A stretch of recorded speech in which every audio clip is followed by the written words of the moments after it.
The story originates in an extremely luxurious place. A lot of richly dressed people gathered in one place. They all clapped their hands and laughed as they watched. The guy in the blue cloak bowed to the king, who was sitting on the throne. The ruler turned to kill his son, who was the 17th prince. He said that today was his 15th birth. He said that today was his 15th birthday.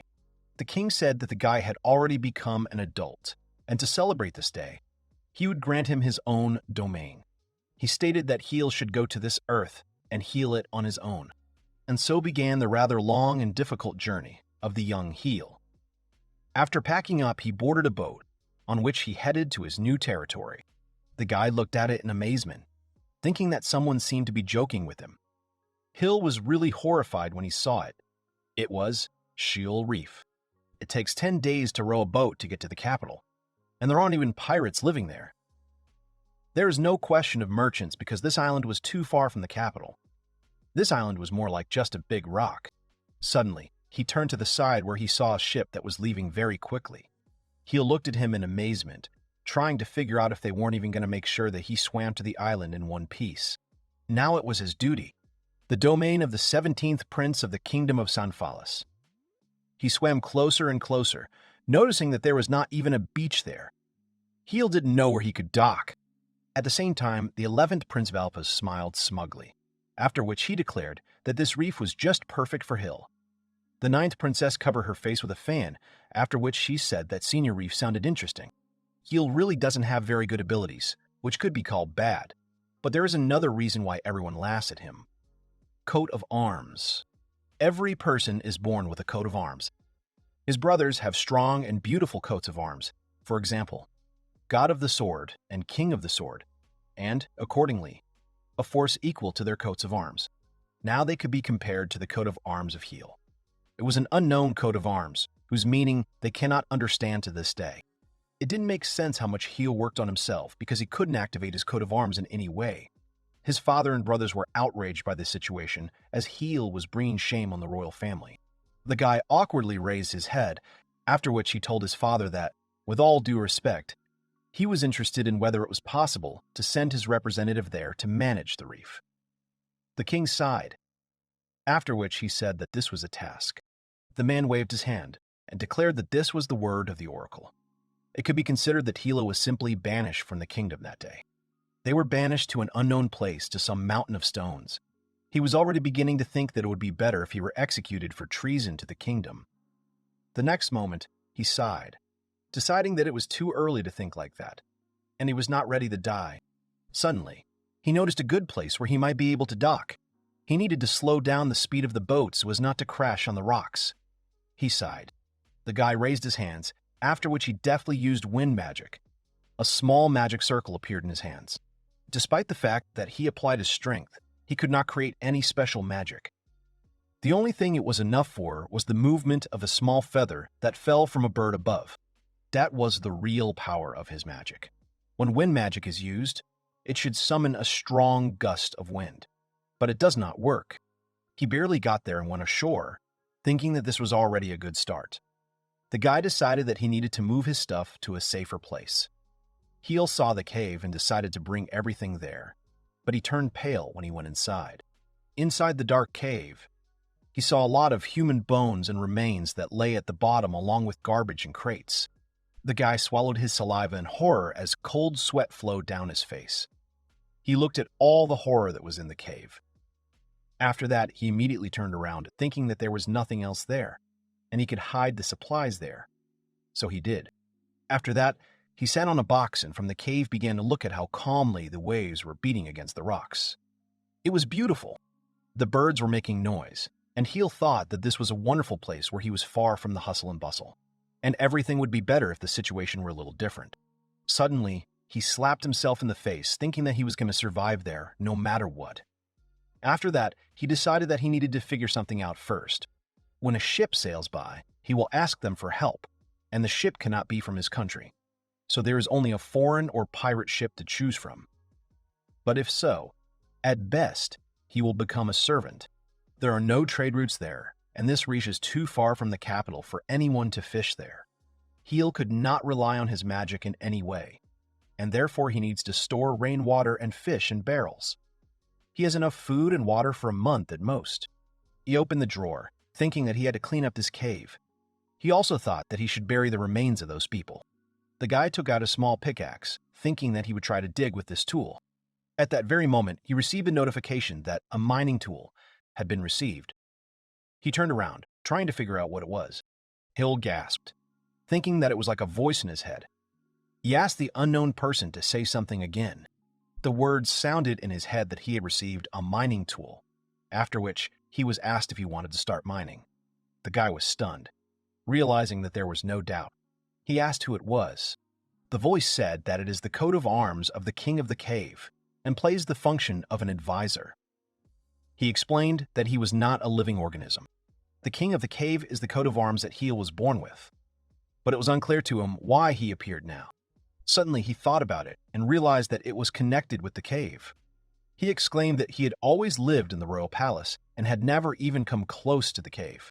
Herb said that in addition to being an advisor, he enhances mining skills and provides support. Inside the cave, he can raise his level in different ways.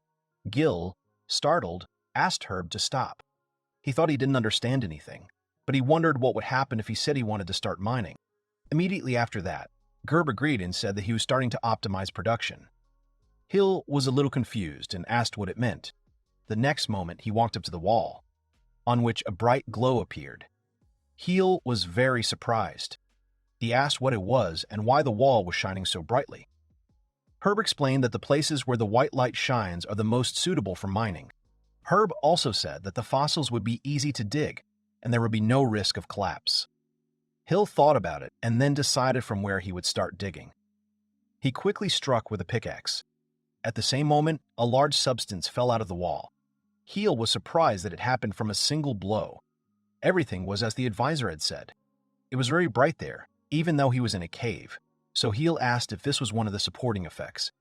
The advisor agreed and said it was a night vision effect. He rolled up his sleeves and said that everything was fine then, and now he should start by making room for himself to sleep. Extremely quickly, he began to destroy the walls of the cave with his pickaxe. He smiled, thinking that it was quite fun. After a while, the entire wall of the cave was broken, but Heal continued. Thus, he created a fairly large passage in the wall. In the process, he asked the advisor if the amount he could dig up at once was increasing. He noted that he had already dug up a lot of stones. Herb also reported that this amount that he can dig up increases along with mining skills. After these words, he noted that his abilities were still improving. Suddenly, he slipped and almost fell. The counselor asked if Hill wanted to extract 168 stones. The guy was surprised and asked what to extract. The advisor said that it did not matter how much he could get, because the coat of arms of the King of the Cave could store them in countless numbers. When asked where it goes, Gerb said he could not say, so Heal proceeded to even more quickly clear the area in his cave. The vault does not affect the guy's body in any way, and he can extract the excavated at any time. The guy said that he understood, after which he extracted 168 stones from his construction inventory. He was surprised. Looking at so many stones, he gasped in admiration. The advisor asked if Hill wanted to activate the automatic search. The guy immediately agreed. He was thinking that, with such incredible speed, he would soon get to the backside, and therefore, he needed to dig deeper. The advisor said that the hill is 10 meters from the place from which he started. After hearing about meters, the guy noted that he had never heard of such a thing, and probably he should still know what 1 meter is. The guy got up and wiped his sweat. Before Heal could even look back, there was a whole bunch of stuff in his inventory. There were copper and bronze ores. The guy was surprised to see even gold ore, but he didn't need it on a desert island yet. Heal also noted that he did not know what magic ore was. Immediately after that, the advisor activated the mining guide. It was written there that the magic stone greatly increases the user's magic power. He also read that the larger the stone, the stronger the effect of increasing strength. He asked if this stone really increases magic power. The guy thought that this meant that even his pathetic magic would be stronger. Suddenly, he noticed the turtle stone in the inventory. He's had quite a few problems during this time. The manual said that after using the turtle stone, it can increase its lifespan by 1 day. Heal was genuinely amazed. The guy doesn't even have a clue what the king of the cave is, but this coat of arms turned out to be just amazing, and this shield reef turned out to be a very good possession for him. The guy with the big smile gripped the pickaxe tightly. After that, he rushed to extract resources again. He had completely forgotten about the idea of finding ships that could save him. He just kept digging and mining. In the blink of an eye, Heel reached a depth of 30 meters, and he had quite a lot in his inventory. What interested him the most was also in abundance. There were 90 magic stones, and there were 6 turtle stones. He was especially interested in the magic stone. He thought it would be nice if he could use more advanced magic. The counselor asked if the guy wanted to use a magic stone. Hill confidently agreed. That's how he spent all the magic stones he had. Right after that, Heel was left alone in an empty cave. He looked back and looked at himself, trying to feel the effect. After that, he laughed awkwardly and asked the advisor if he had already used magic stones. The coat of arms confirmed everything. The guy wondered if anything happens to the body when he uses the magic stone. He looked up, wanting to test his strength, as well as clear the path he had recently dug. Heel stretched out his hand, then called for the wind. At that very moment, a huge wind current swept through the entire cave, rising up. The strength of this wind was simply incredible. The wind currents completely demolished not only human remains, but also many of the stones that were there. All this has been swept to the surface. The guy froze, staring ahead in amazement. He couldn't believe what had just happened, and so he stared ahead in a stupor. He screamed loudly and asked in a panic if he had done it. Heel couldn't believe that 90 stones had raised his magic level so much. At that moment, the little creature started walking towards the guy. Heel turned around and saw something jump up quickly, then hit his face with all its force. The little slime stuck to the body of Heel, who was confused, trying to figure out what it was in front of him. Heel sharpened his pickaxe extremely deftly and also prepared all his belongings so that it would be more convenient for him to explore the cave. And so it had been 3 days since he, the 17th prince of the Kingdom of Sanfaris, had been assigned, or rather exiled, to the rocky mountains known as the Sheol Reefs.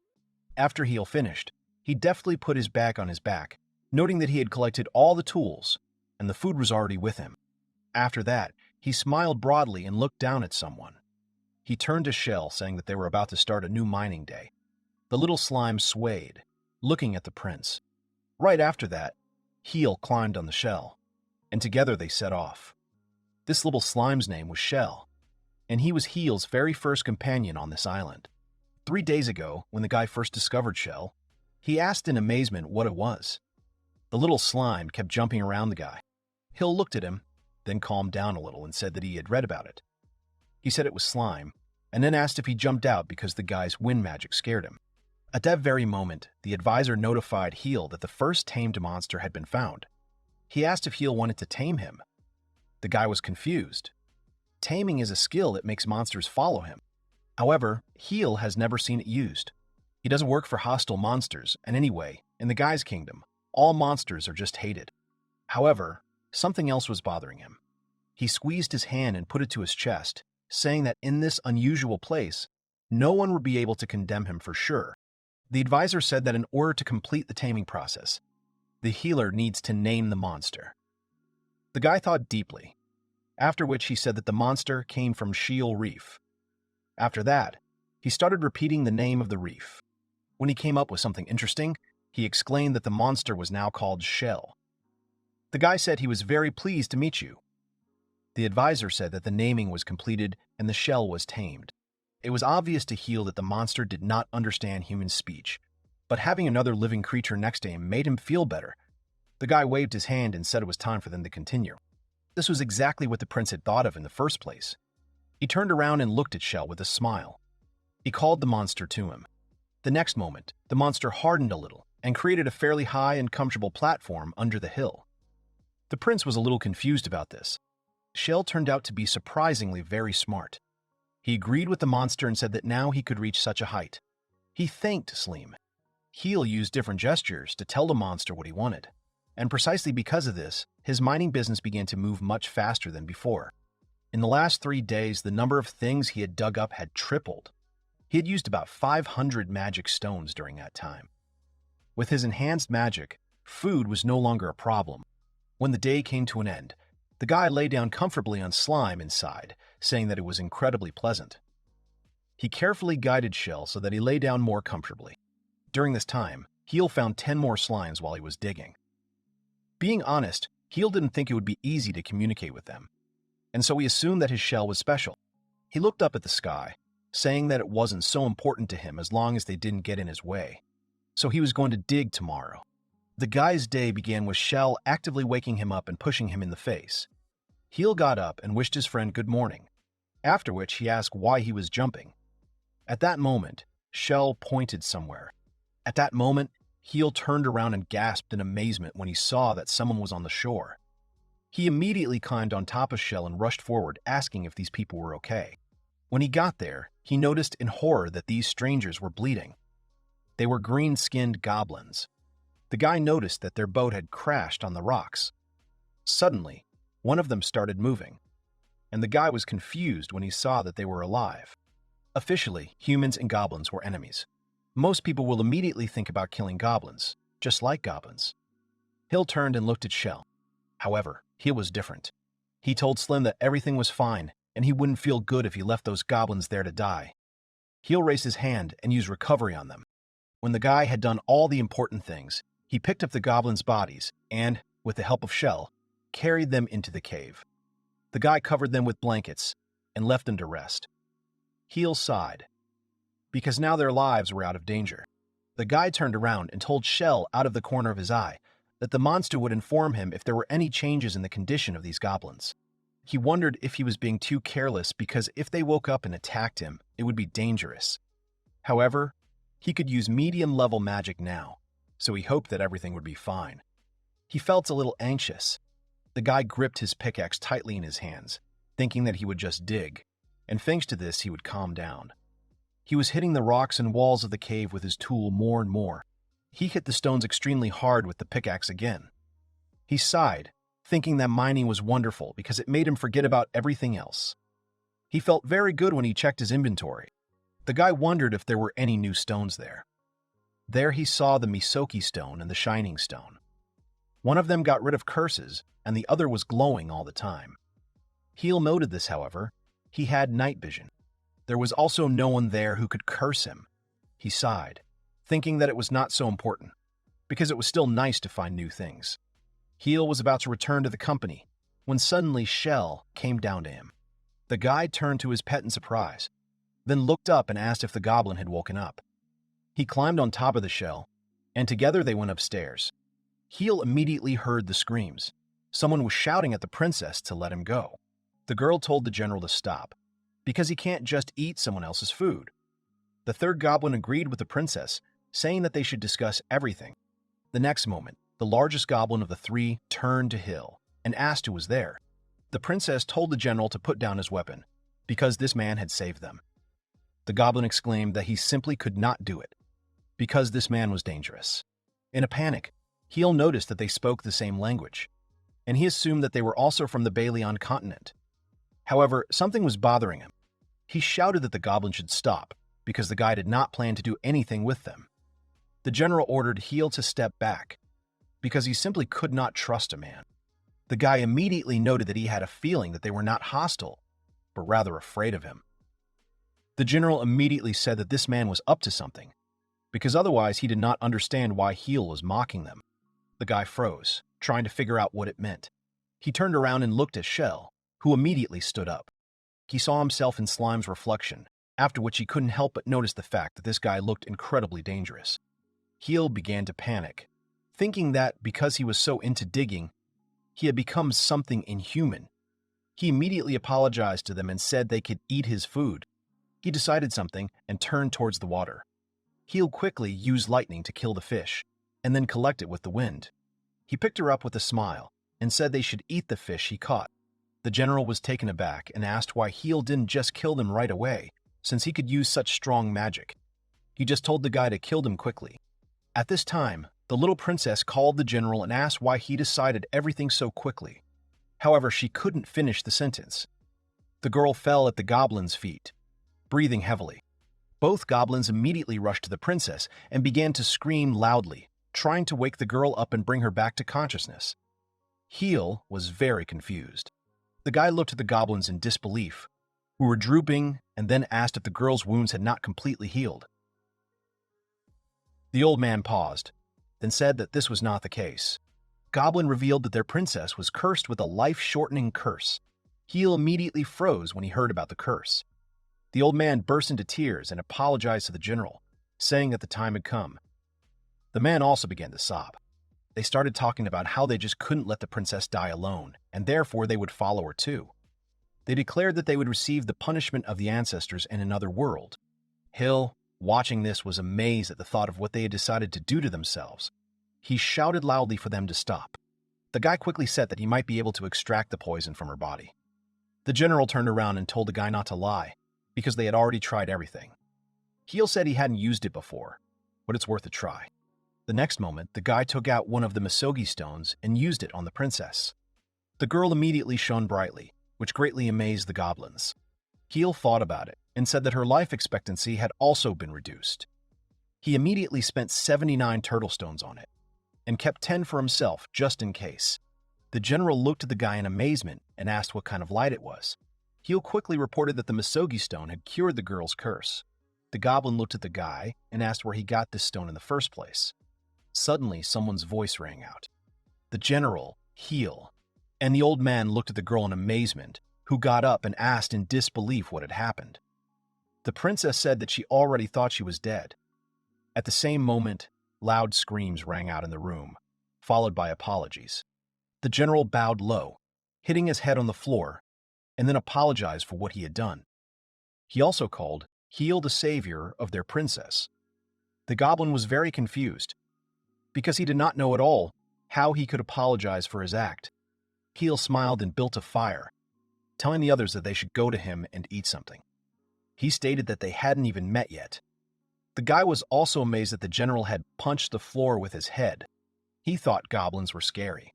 The general said again that he did not know how to apologize, so that Hill would forgive him. He explained that he was General L from the Bloodin tribe. The princess said that her name was Ri, and she was the daughter of Rodin, the king of the Bloodin tribe. The old man said that his name was Veri, and he was a shaman of the Bloodin tribe. Heel said with a smile that his name was Heel, and he was the prince of the Kingdom of Sanfaris, or he was. The general immediately exclaimed upon learning that the guy was a prince. He stated that it was now clear to him why Heel could use all that magic. The guy awkwardly said that everything was wrong, and it was thanks to the stones that he got here. After that, Heel said it wasn't that important. He asked why they were in this place. Upon hearing this question, they all froze.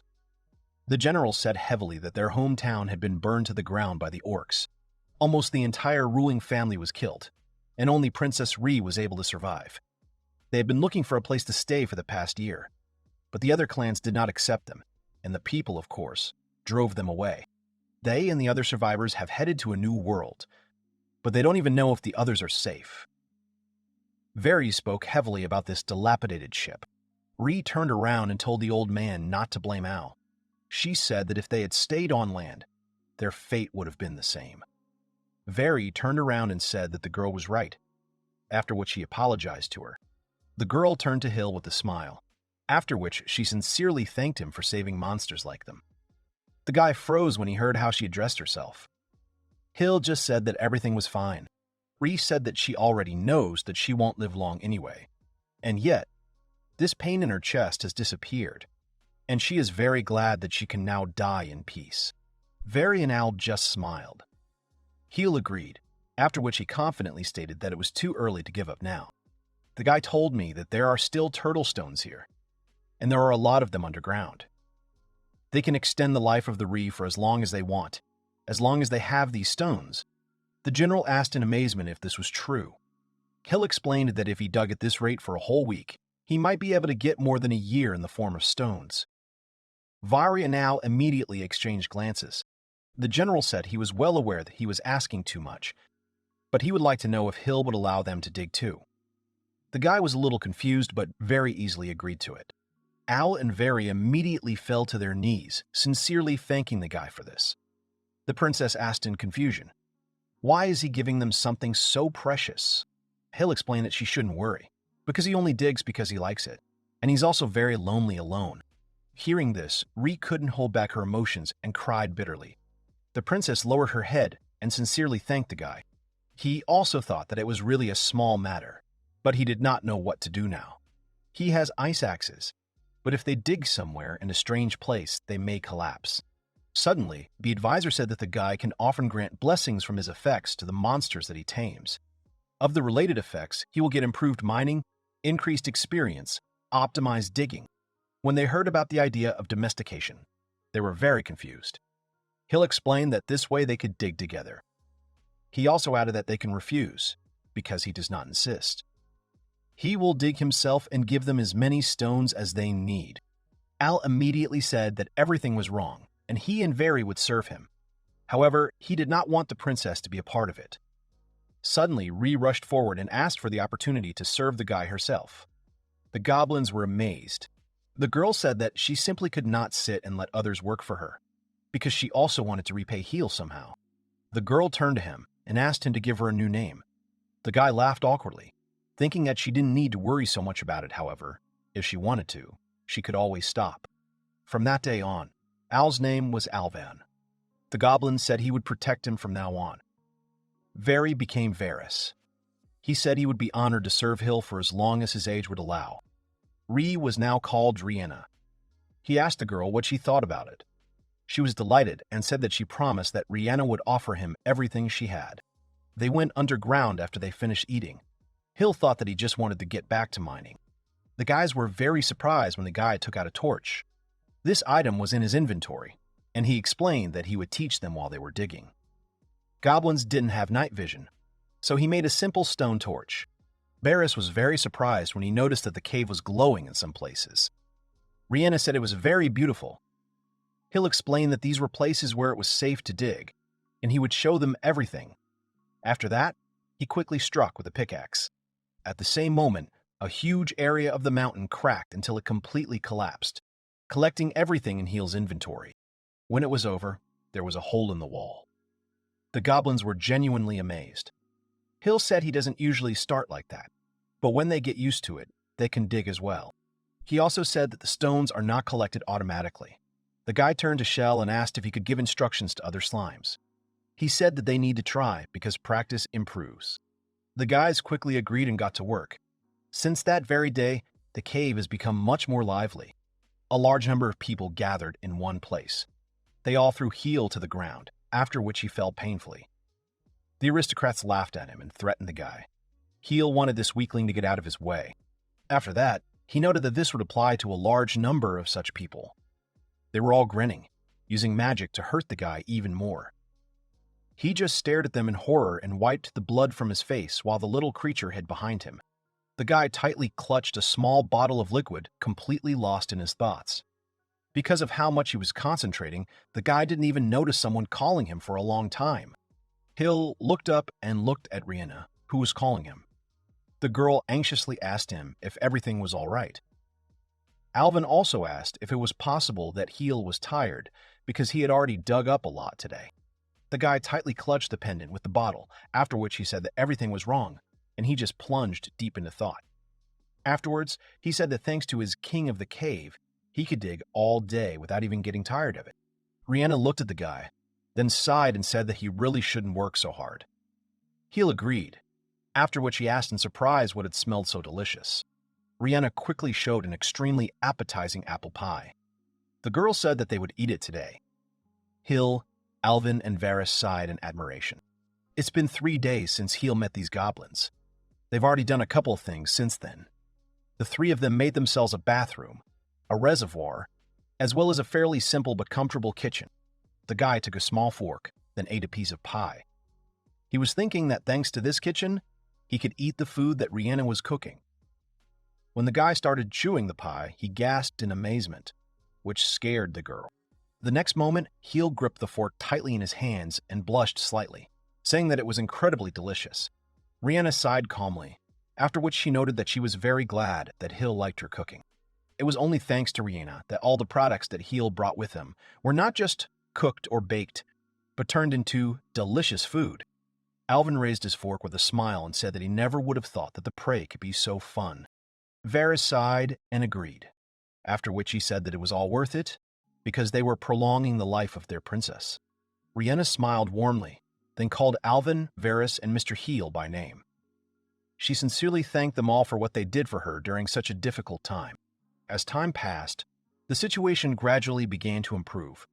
But this did not negate the fact that the guys still had a whole bunch of different things to do. Heel didn't have the resources he needed. After all their firewood runs out, he can only rely on what he brought with him from the kingdom. There was no food on this island besides, and their clothes were gradually wearing out. Hill continued to dig, thinking that all this was unlikely. However, if a ship did appear, then they would have the opportunity to exchange emeralds for supplies. Suddenly, he thought about it and said that everything was wrong. The guy could not have imagined that he would have the same worries as the real Lord of the Lands. Elvin was extremely reluctant to leave all the work to Hull, but the guy said that they should rest. He continued to destroy the stones, saying that he just needed to dig. He wanted to get more turtle stones for Rihanna, and maybe even find some new stones. After Heel hit the rocks again, suddenly one of the walls collapsed, and the guy gasped in amazement. He looked at the open space in disbelief and asked if it was really a cave. He looked around, however. The entire cave was completely covered with some rocks that he had seen for the first time. He gasped and asked what kind of stones they were. Heel was amazed to see that they were as orange as the sunset itself. They were different from the shining stones.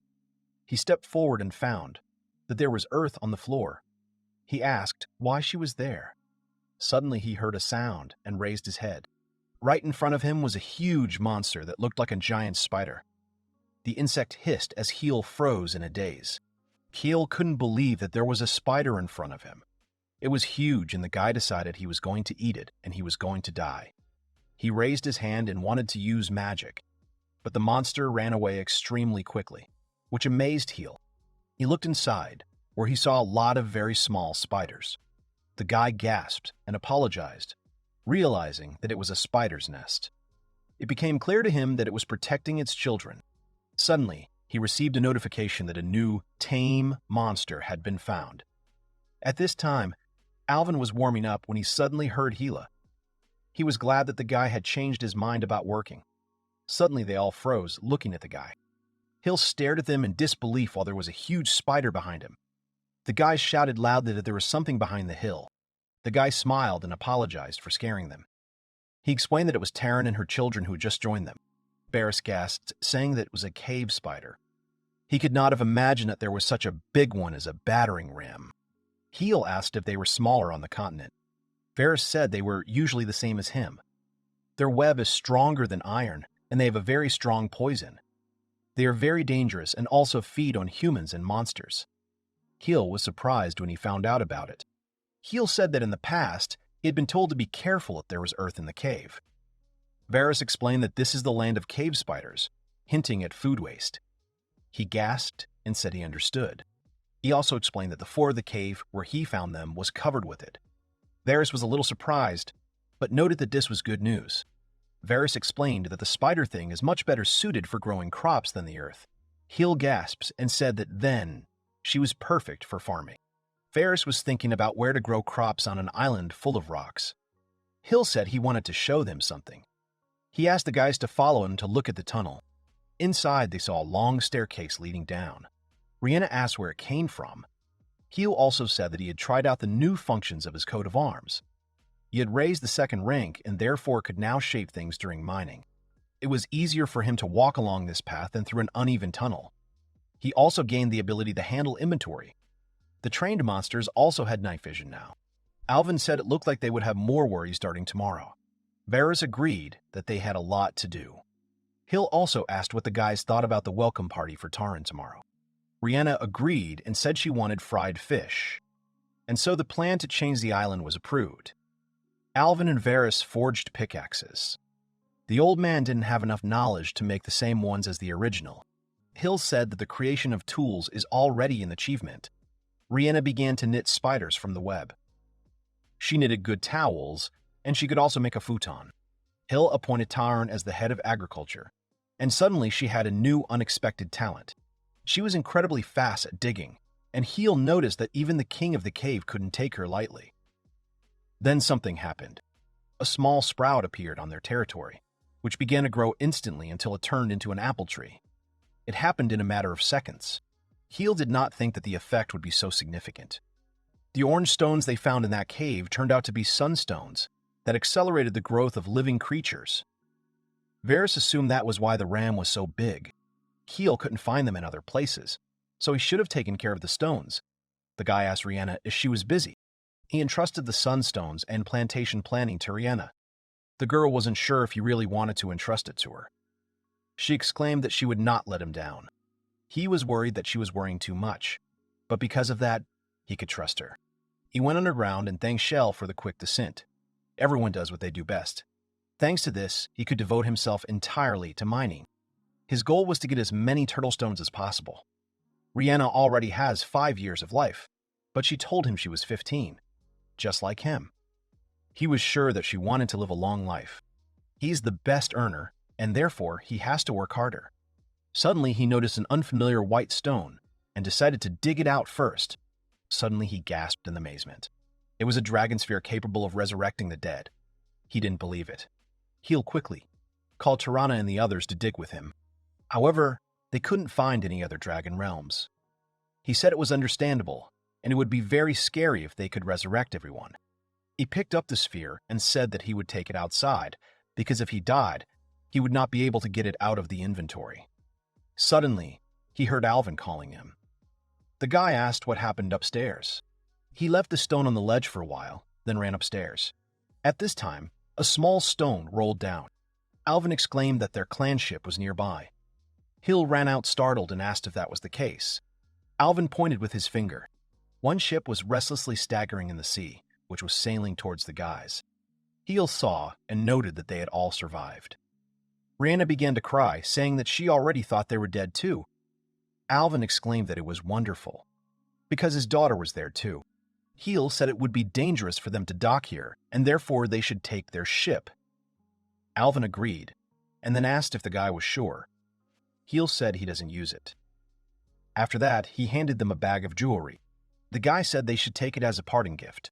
Thanks to this, they will be able to restore the Boldan clan wherever they want. Alvin asked Hill what he was saying. The guy asked in disbelief what was wrong because their friends were on the ship. He stated that they should leave this remote place. He came up with the idea and offered them to bargain after they found a suitable place for the house, because it would be great if he could get things from outside. The goblins looked at each other in disbelief, trying to say something. Suddenly, Alvin exclaimed loudly, asking Heel not to leave them. They were not going to leave, and they went to the others so that the guys would also swear allegiance to Hill. They would never have left him. Rena agreed and said they were Hila's subordinates. The guy was shocked and said he appreciated it, but they wouldn't have another chance. Rhianna asked if Hill would like to go with them. The guy thought that he really had such a plan, but he was not ready to leave the island. Noticing this, Rhianna said that then they would stay too. Hill was surprised, and Varys and Alvin smiled. The guy thanked them. Suddenly they screamed, noticing that the ship was sinking. Most of the goblins couldn't swim. Rhianna rushed to the boat to save them. Hill saw that they were not in time, and that small boat could only accommodate a couple of people. It was bad, and there was nothing Hill could do. Remembering the pile of bodies on the island, he immediately rushed forward. He quickly jumped into the water. Upon seeing this, Alvin, Varys, and Rhianna panicked and called Hela by name. Heel quickly jumped into the water, thinking that it was not hopeless, and he could do it. He remembered that he was the king of the cave. At that moment, he had spent 9,000 magic stones. He quickly used an ice spell.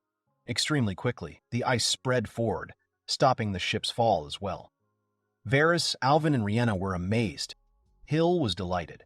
It was the power of 9,000 magic stones. He reached out and told Alvin to forget about the boat and just walk across the ice to save them. He accepted it and went forward but quickly slipped off her. Hill realized that he had made a road, but it was all slippery. At that moment, someone else came forward. Taryn rushed forward, carrying Heel on her back. The guy noted that it was easier to do this with her legs. At this time, small spiders were carrying goblins. Alvin thought that he had never treated spiders well, but now he has changed his mind. At that time, the slimes were also nearby. Hill shouted at Shell to do it with the other slimes. Everyone worked hard and put their strength into saving an entire goblin ship. Heel used magic while the others pulled the goblins out of the water. When it was over, and everyone was on land, Heel used magic to heal the monster's wounds. Rihanna told Hill that, thanks to him, all 205 passengers of the ship were safe. Varys asked how they could pay him. The guy also noted that he was glad that everything was safe. Alvin was happily hugging little Fu because she was alive. The girl said it was awkward and asked her father to stop. Varys explained that Fu is the general's daughter. He said that Alvin looked very happy. Heel thought she looked more like her mother. Rihanna said that all the wounded feel better thanks to Heel's healing magic. She thanked the guy and he just agreed. Heel said that he couldn't have done it alone.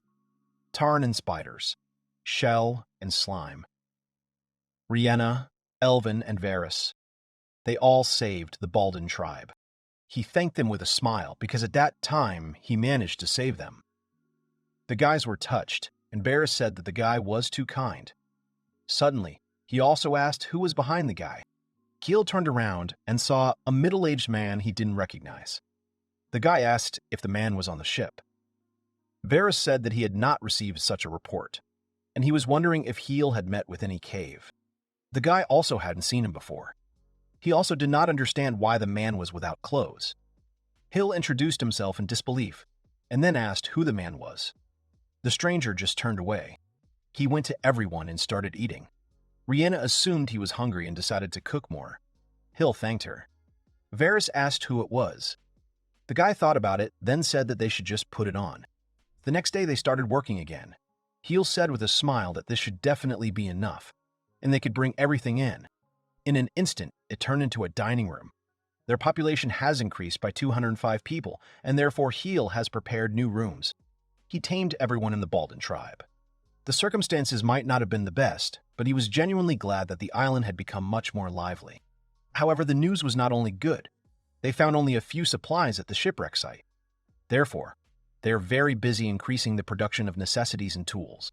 Rihanna brought Hill a drink and said that he had done a good job on the rooms. The guy thanked her and asked if the girl was okay. She said it was like that. The girl noted that she knows that this is unexpected, but Heelu should try it. Heel drank the drink, after which he happily noticed that it was grapes.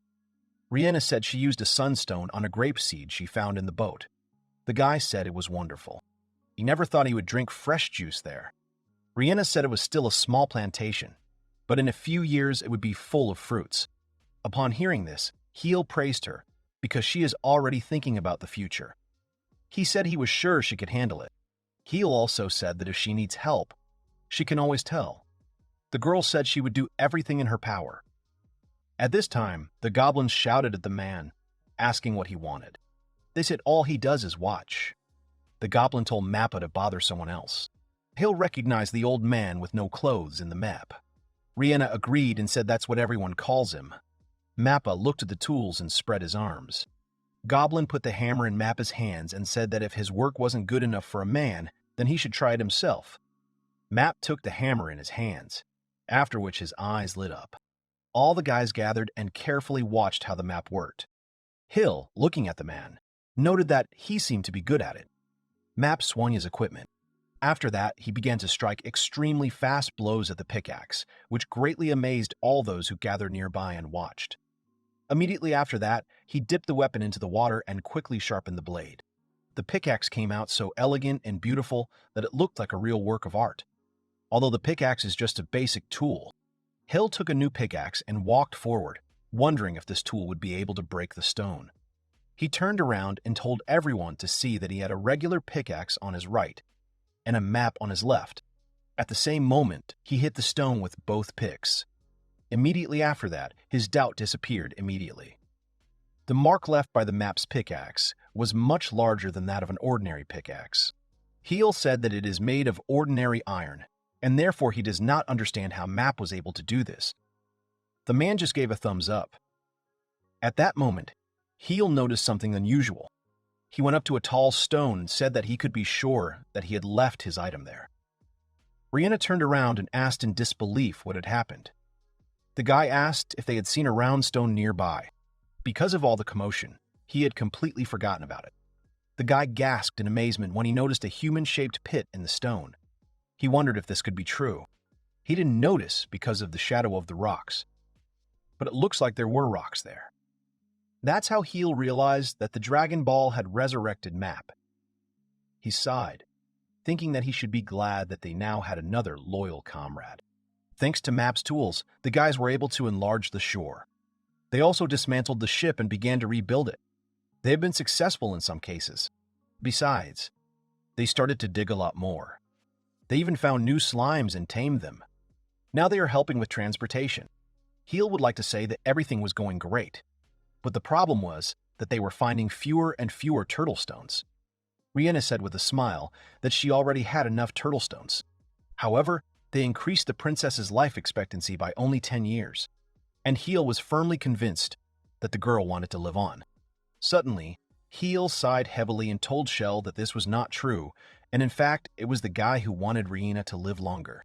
He wanted to dig more, develop the island, and live with Rihanna. Suddenly, he punched a hole into a certain cave. At that very moment, his face turned pale. He went inside and found a room downstairs. Earlier, Heel thought that this was just a desert island, and he had assumptions that something had happened here a long time ago. To begin with, he decided that he would take all the things from there. There he found a stone heart which can become the basis for an artificial organism. Now he could create a doll. Heel wondered if he could create a new comrade. The advisor said that it is possible to combine materials for creation. He took the stone, thinking that he would decide later what to do with it. He also discovered the Golden Evolution Stone, which allowed the monster to evolve. Heel didn't know what that meant at all. The advisor said that he could change the appearance of the monster. The monster retains its age and personality, but its body changes. Heel thought it was very scary, but after that, an idea came to his mind. He met with the guys at night. Varys asked if it works so that the stone allows monsters to evolve. Hill asked if the old man had ever heard of such a thing.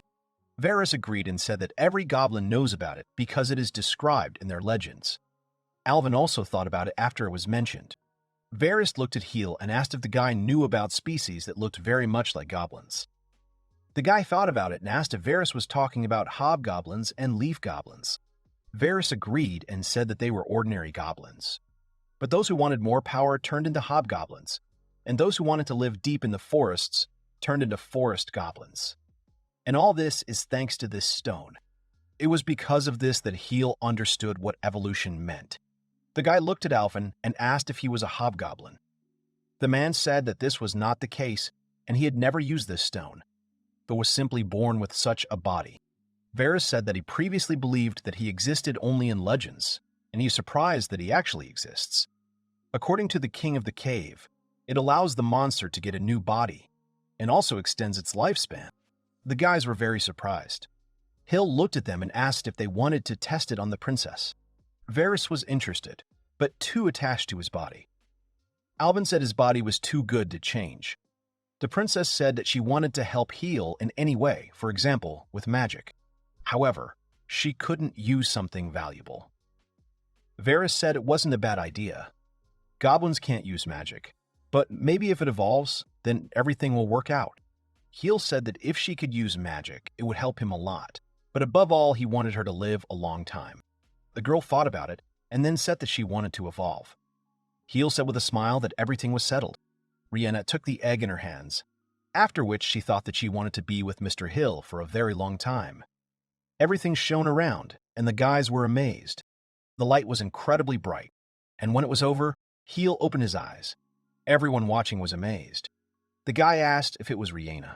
A girl with luxurious long hair and pointed ears gently opened her eyes, clutching her hands to herself. She looked at herself, then turned to Hill and asked what had happened to her. When Map saw her, her nose started to bleed, and the guys were amazed. Heel opened his eyes and mumbled, after which he asked in amazement when he managed to fall asleep. Suddenly he gasped, remembering Rihanna. He immediately shouted that Rihanna had evolved. At this time, the girl with black hair was looking at him. With a smile, she said that it was exactly like that, and Rihanna was right there. Heel was very scared when he opened his eyes and saw that he was lying on this girl's lap. Rihanna smiled warmly at him, and Heel blushed deeply and screamed. He immediately moved away from her and asked if it was true Rihanna. The girl said worriedly that he needed to lie down, because he collapsed out of the blue. The guy blushed awkwardly, remembering what had happened. When Hill wanted to help Map, he bled himself. He screamed in panic that he was just a little tired, and that's the truth. He asked how long he had been asleep and what condition the Map was in now. The girl explained that it was still night, and Map was resting in another corner of the room. Hill blushed again and said he saw it. Hill asked if Rihanna was okay. He said that no one suspected that she would look like a human. The girl drooped. She admitted that she did not like her past appearance at all.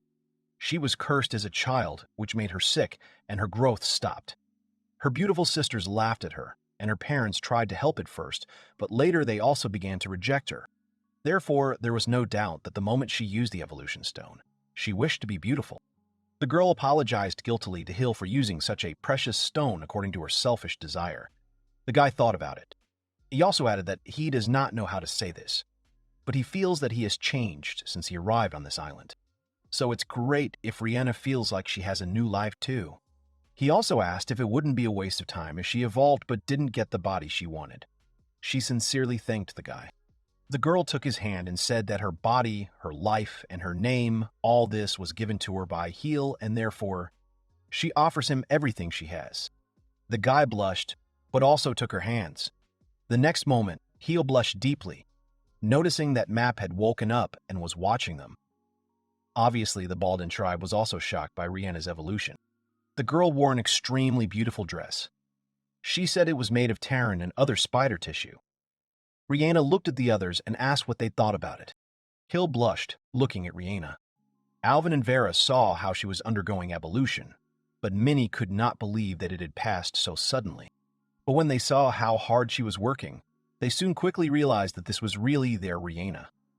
Moreover, she devoted herself to the study of martial arts and magic. It even seemed to Hill that Rihanna's ambitions were boundless. He was watching her labors with a warm smile, when suddenly Varys caught him doing it. Goblin asked if Heel had any idea in mind. Heel got confused and told Varys that he wasn't looking at Rihanna's feet or something. Goblin also said that everything is as expected from Heel, because this is the coat of arms of the princess. Farmer. Heel was very surprised when he heard about the coat of arms. The farmer makes the harvest more abundant. Entrusting the plantation to the princess was a very good decision. Heel asked in surprise if goblins also have coats of arms. Varys agreed and asked if it was strange. Heel awkwardly apologized and said that in his kingdom, they thought that only people had coats of arms. Varys admitted that he also has a coat of arms. He showed his hand, and Heel asked in amazement if this was the king of witchcraft. Varys calmly agreed. Heel said admiringly that it was an incredible coat of arms, and only one of his brothers had it. Varys agreed, but said it was useless for a goblin like him who couldn't use magic. He added that it was thanks to this that he was able to continue his research without wallowing in the power of the coat of arms. Heel wanted to suggest something, but Varys quickly said that this was a pointless conversation, and he would like to discuss the plan he mentioned yesterday. Varys's plan is to reclaim land from the sea to expand the island. With a larger area comes more crops, and they also need to create an expanded space where children can play.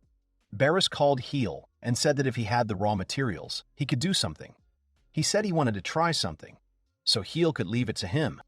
He thought out the procedure, so it's okay. Heel could use the workshop outside the cave. Heel activated his workshop to process the rock. He used a combination of stone and sand to produce gravel. He then quickly extended his hand to place the blocks in the planned locations. Everyone was amazed. Next, the guys had to use water magic to remove seawater. They filled the space with stone and gravel and decided to cover the surface with spider mud. Heel said with a smile that everything was fine, but he didn't know if it would be enough now. When he ran out of land, he used the stone to make something like a public square. The guys were absolutely delighted. When they ran to the prepared area, Heel worriedly said that it was still dangerous there. However, he thought it was okay if they just ran there. The children, with wide smiles, began to thank Heel for this. He smiled warmly and said he was always happy to help. Rihanna came up to him and also thanked Heel for everything. She said she was sure they would be able to grow a great crop. Hill said with a smile that he was looking forward to it. When the guys thought that everything was fine, in an instant a huge bird flew up to the open space and grabbed Map. who was running outside with its beak. Heel and Rihanna turned pale with horror. The monster, very quickly and greedily, began to absorb Map's body into its mouth, while the goblins watched in horror. They were pointing at the bird. They looked up into the sky in horror, where they saw a huge number of killer birds flying directly into the open area. Heel quickly waved his hand and told everyone else to return to the cave immediately. Rihanna helped the children back in with Varys. At that moment, one of the little goblins stumbled and fell, which Fu noticed. The girl ran up to her friend and scolded him, after which she helped him get up as soon as possible. Suddenly, Rihanna noticed this and screamed loudly, calling Hela by name. One of the birds was rushing straight at the children at high speed. Fu was terrified, however. First of all, she hugged the boy tightly so that he would not be hurt in any way. At the moment when the bird was a meter away from the children, its head flew off, and the monster was killed. Heel looked in that direction in disbelief as the monster's blood flew in different directions. At that moment, the weapon that killed the monster flew back. It moved until someone grabbed it tightly. Alvin held his weapon tightly in his hands, covering the children with himself. The girl looked at him in confusion, then called her father by name. Alvin smiled cruelly, after which he called his daughter Full by her new name. He quickly said that the girl should leave here as soon as possible. Right after that, he was even more ready to fight. When all the children were in the cave, Alvin very quickly began to twist his axes around, deftly defeating enemy monsters. Hill was genuinely amazed and scared by the strength of the Baldan tribe general. The guy quickly stood up and covered Alvin's rear. He also praised the general for his good work and added that he would also help him now. Alvin shouted loudly and called the boss so that he could defend himself. While Heel was turning around, someone was using a shield. Rihanna stood behind the guys and used the shield extremely quickly, thereby protecting everyone else from the monster's back attack. The general was amazed to see the princess in action. The girl quickly said that she could cover for them too, so Heel had to do what he had to do. The guy was a little confused, but quickly came to his senses and agreed, thanking Rihanna for this. The three of them started attacking the monsters one by one. They understood the fact that they did not know which of the monsters had swallowed the map, so they should aim at the head so as not to accidentally injure the man too. They all accepted the order. When everyone was protected, Varys shouted again, telling everyone to enter the shelter. He called the three guys and told them that they should also hurry up and go back inside. Alvin came forward a little, after which he told the others that he would take over the rear, so Helu and Rihanna should protect the entrance to the cave. Heel remembered about the Heart of Stone. He said that everything was wrong, and he knew who would protect the cave the best. He threw his stone forward, at the same time spending production stones in the amount of 300 pieces. At the moment when the birds were rushing towards the cave at full speed, a huge hand brushed them away like flies. The oversized golem doll was designed. When the creature appeared, Heel exclaimed that the golem would protect the cave the best. At the same time, one of the birds, which was behind Heel, began coughing convulsively, trying to spit something out. After several diligent attempts, the monster spat out a map that landed on one of the slimes. Hill turned a little pale watching this. However, he understood that now they didn't have to worry about accidentally hitting map. He quickly called Alvin and asked if he could get all the birds together. The goblin was a little confused, but quickly realized and threw his weapon into the air, saying that Heel could provide it to him.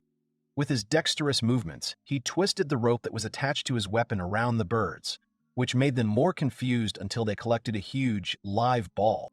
Alvin smiled smugly, after which he said that these ropes were made of spider silk, and they couldn't break them even if they wanted to. When it was over, Heel shouted for them all to lie down on the ground. Alvin and Reen fell to the ground, and the goblin covered the girl's body with himself. Heel raised his hands high into the sky and conjured a strong blizzard. At the same moment, huge chunks of snow mixed with strong winds surrounded the birds and severely injured them. Rihanna and Alvin watched in amazement. The birds were scared and didn't know exactly what to do. They began to fly higher, quickly escaping from there. Heel sighed with a smile, after which he said that they were flying away from here. Upon seeing this, the goblins began to cheerfully shout. Alvin ran up to Hill and said that it worked just fine. Rihanna also ran to the guy, asking if he was injured. Suddenly, the girl fell down. She was very surprised herself. Hill was confused and went to Rihanna to help. The girl apologized awkwardly, saying that she was really scared. However, Heel was with her, so she was fine. Upon hearing this, Heel blushed a little. His legs were also shaking, and he pointed it out, saying that this was the first time he had actually fought monsters. They laughed. Varys said loudly that he was very glad that they were all okay. Heel and Rhianna joined hands when suddenly all the goblins in the map gathered around them. They were very happy and rejoiced at the victory. Heel smiled, thinking that it seemed like even someone like him could become something like a real ruler. The guy asked Rhianna if she could eat a killer bird. The girl agreed and said they were delicious. So the guys decided that they would have fried meat for dinner tonight.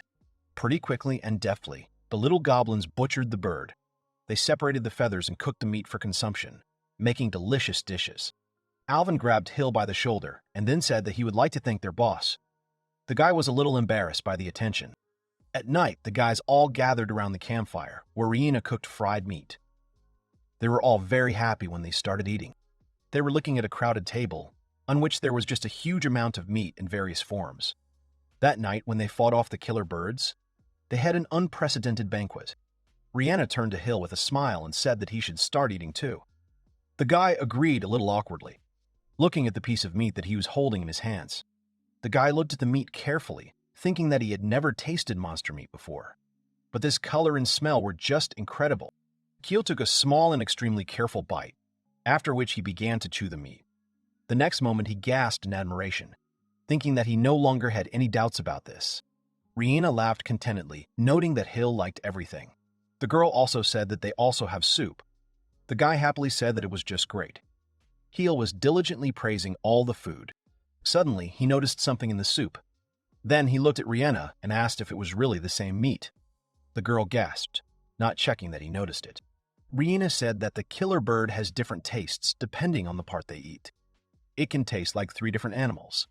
Wings and legs taste like chicken. The belly is like beef, and the shoulder is pork. Heel noted this and then said that it would be extremely dangerous if they attacked again. However, they may also consider these monsters as a good food source. The guy said that the golem should stand guard at all times. Varys came closer and said with a smile that it was a very good idea. The old man noted that killer birds simply would not attack those who were bigger than them. Heel looked at the man in some surprise. Varys said he would assemble a guard unit, because perhaps it would be a good idea to build walls and watchtowers. They will also serve well to protect fields from salt damage. Heel agreed and said that the processing of the stone could be left to him. He also asked Varys to work on the layout. Suddenly, he noticed a little girl who had been sitting next to them all this time. Foal sat next to them and silently looked at the guys, simultaneously eating a bone with meat. Heel was very confused when the girl began to look at him from all sides. He was pretty sure it was Alvin's daughter. The girl approached Hill with displeasure, after which she said that her name was Foal. She reminded him that it was he who had given her that name. The guy was confused and moved away. He apologized and then asked if she really needed anything. The girl took a short pause, after which she asked why he was so strong. Heel looked at her in disbelief, then asked if she was talking about magic. He said that it was due to the extraction of ore. He dug up stones that increased magical power and therefore became stronger. Fool asked in amazement if there were magic stones in this place. The girl asked if she could start digging them too. Rhianna said, a little awkwardly, that in order to use magic, goblins must first develop and change their bodies with the help of the Stone of Evolution. Foal proudly said that she was going to evolve. Hill asked in some perplexity if it was really that simple. He also added that they don't have an evolution stone. Alvin came up and hit the girl on the head, saying that it was time for her to stop bothering their boss. Alvin also added that Foal shouldn't say that. He lowered his daughter's head, after which he said that she was always interested in how to become stronger. Heel smiled and said that there was nothing you could do about such a strong father. Alvin asked in disbelief if this was true, but Foal did not answer. The guy said that if the girl wants the Stone of Evolution, then she should dig, and if she finds it, she can use it. She asked if it was true, and if Heel was sure. Immediately after that, she turned around joyfully and exclaimed that she was good at mining ore, and therefore promised to help Mr. Hill. Elvin, perplexed, asked the guy if he was sure of his decision. Heel said that having more people who can use magic would be for the best, and he knows it. After that, Heel shifted his gaze to Rihanna and looked at the number of magic stones at the moment. He deftly transferred 500 stones to her. The girl looked at him in disbelief. Heel said that he just tried to use some magic stones on her to increase the girl's magical power. Startled, she asked if she was looking at her. The girl quickly said that she understood and that she would do everything possible to become a better person. Alvin said it was the right thing to do, and they needed to gain strength. He said they should start eating right. The guys agreed. Today they have completed land reclamation and received delicious meat. They had a Thanksgiving party, and this day became the first memorable day on Sheol Reef. Suddenly, Heel sneezed loudly. The guys made a refrigerator to store a large amount of food. It was Rihanna's idea. The guy looked back and said he would go. Shivering from the cold, the girl said that they should go out. Now there was no fear that the meat would spoil. Rihanna agreed and said that on the continent, food would be stored for more than 6 months if it were stored in frozen caves. Marat needed a large steel door, but apparently he also had complaints about the amenities. Hill asked if the man wanted the guy to shape the stone that way. He also noted that Map draws well, so the forge was also updated. Rihanna has become more confident lately. The girl said that she would periodically use freezing in order to make sure that the ice does not melt. Thanks to Alvin and Varys, the external defense was going well, and now Heel could focus on mining again. Full said in disbelief that she was surprised that nothing bad had happened in that time. Heel agreed with the girl. She said that the Cave King is amazing. She knows that light optimizes their production and helps to avoid blockages. But not knowing anything about mines is just too careless. The guy agreed. Full added that they need ventilation, because dust is harmful to the lungs. She asked if Hill was mining coal. She said that if the gas accumulates, they can get poisoned, or, in the worst case, explode. The guy was surprised.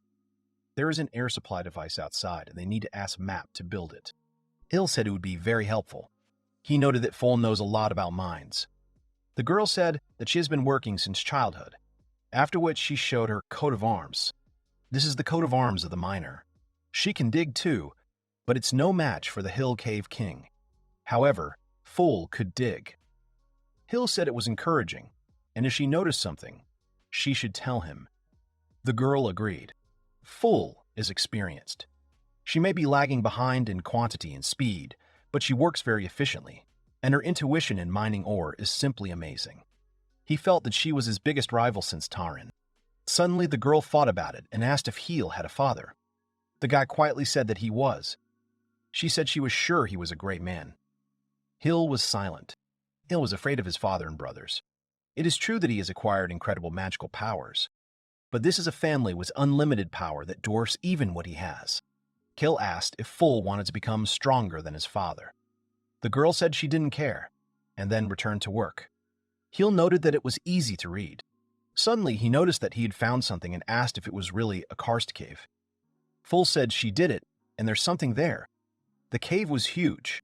Full asked if the evolution stone was in the same room, like this one. He confirmed it. He was greatly strained by the statues inside, when suddenly one of them had eyes that lit up. The guy tried to stop the fall when the statue started attacking. Heel used a shield to deflect the attack. He asked if Full was okay, to which the girl replied positively. They were golems, but the one that Heel was making can't use magic.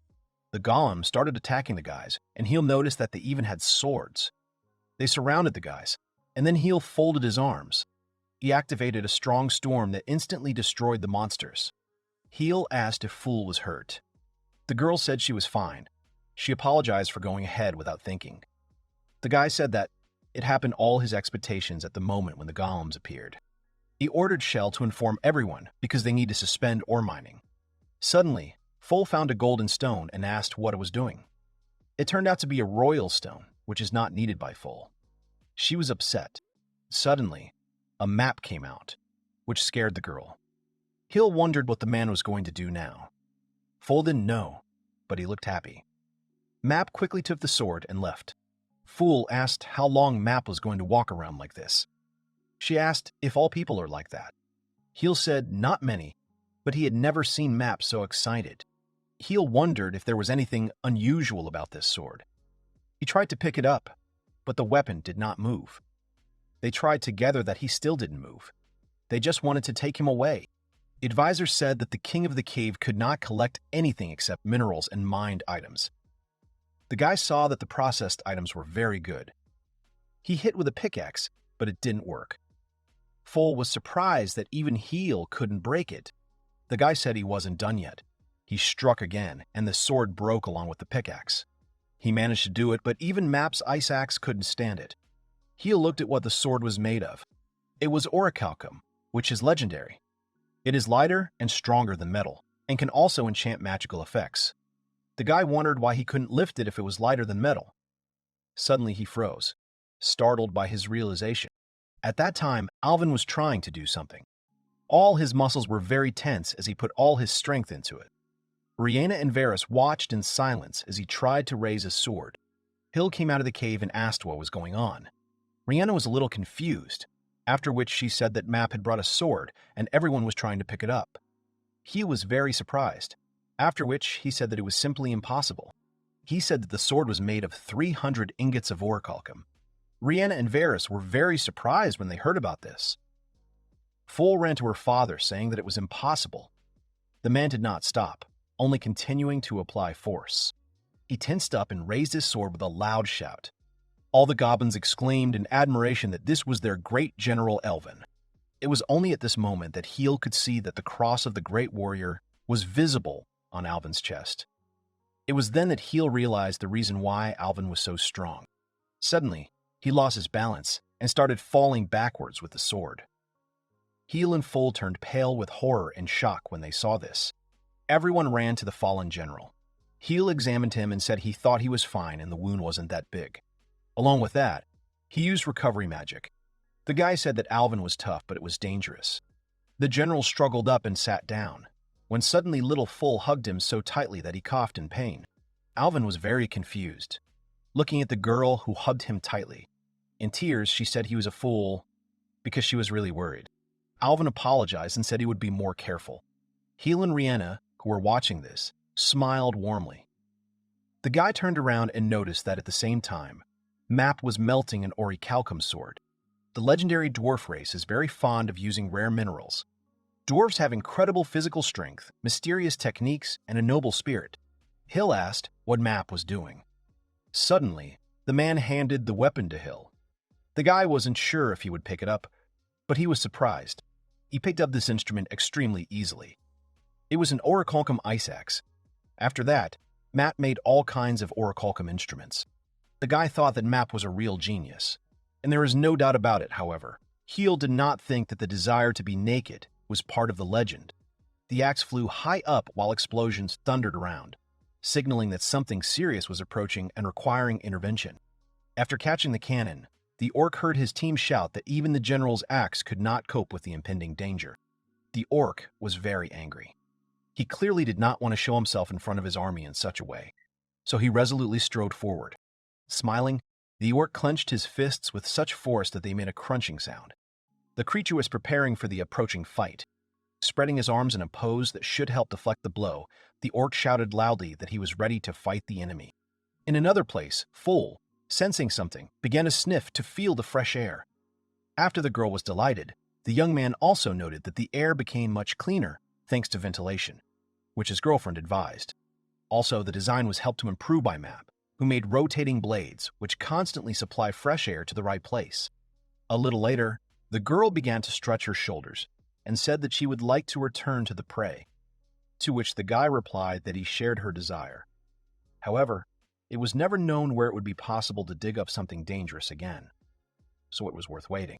Full decided to go to the forge, and Heel decided to create new golems, which will be an improved version of the previous ones, for safety. The guy thought that while he was busy with alchemy, Map would be able to make new equipment. Having drawn the appearance of the new warriors on the ground, the young man thought that he was too carried away, because their task was protection, not beauty. The new golems will have the defensive power of orichalcum equipment, a melee sword, and a bow.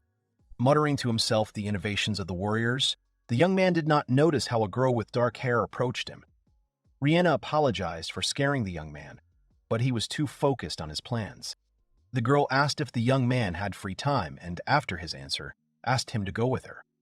He was surprised by such self-confidence. But Rihanna only smiled mysteriously and replied that the guy would like what he saw.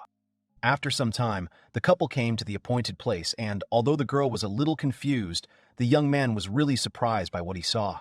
Looking around, the young man liked what he saw, because there were many beautiful plants next to him, and the sea was visible in the distance.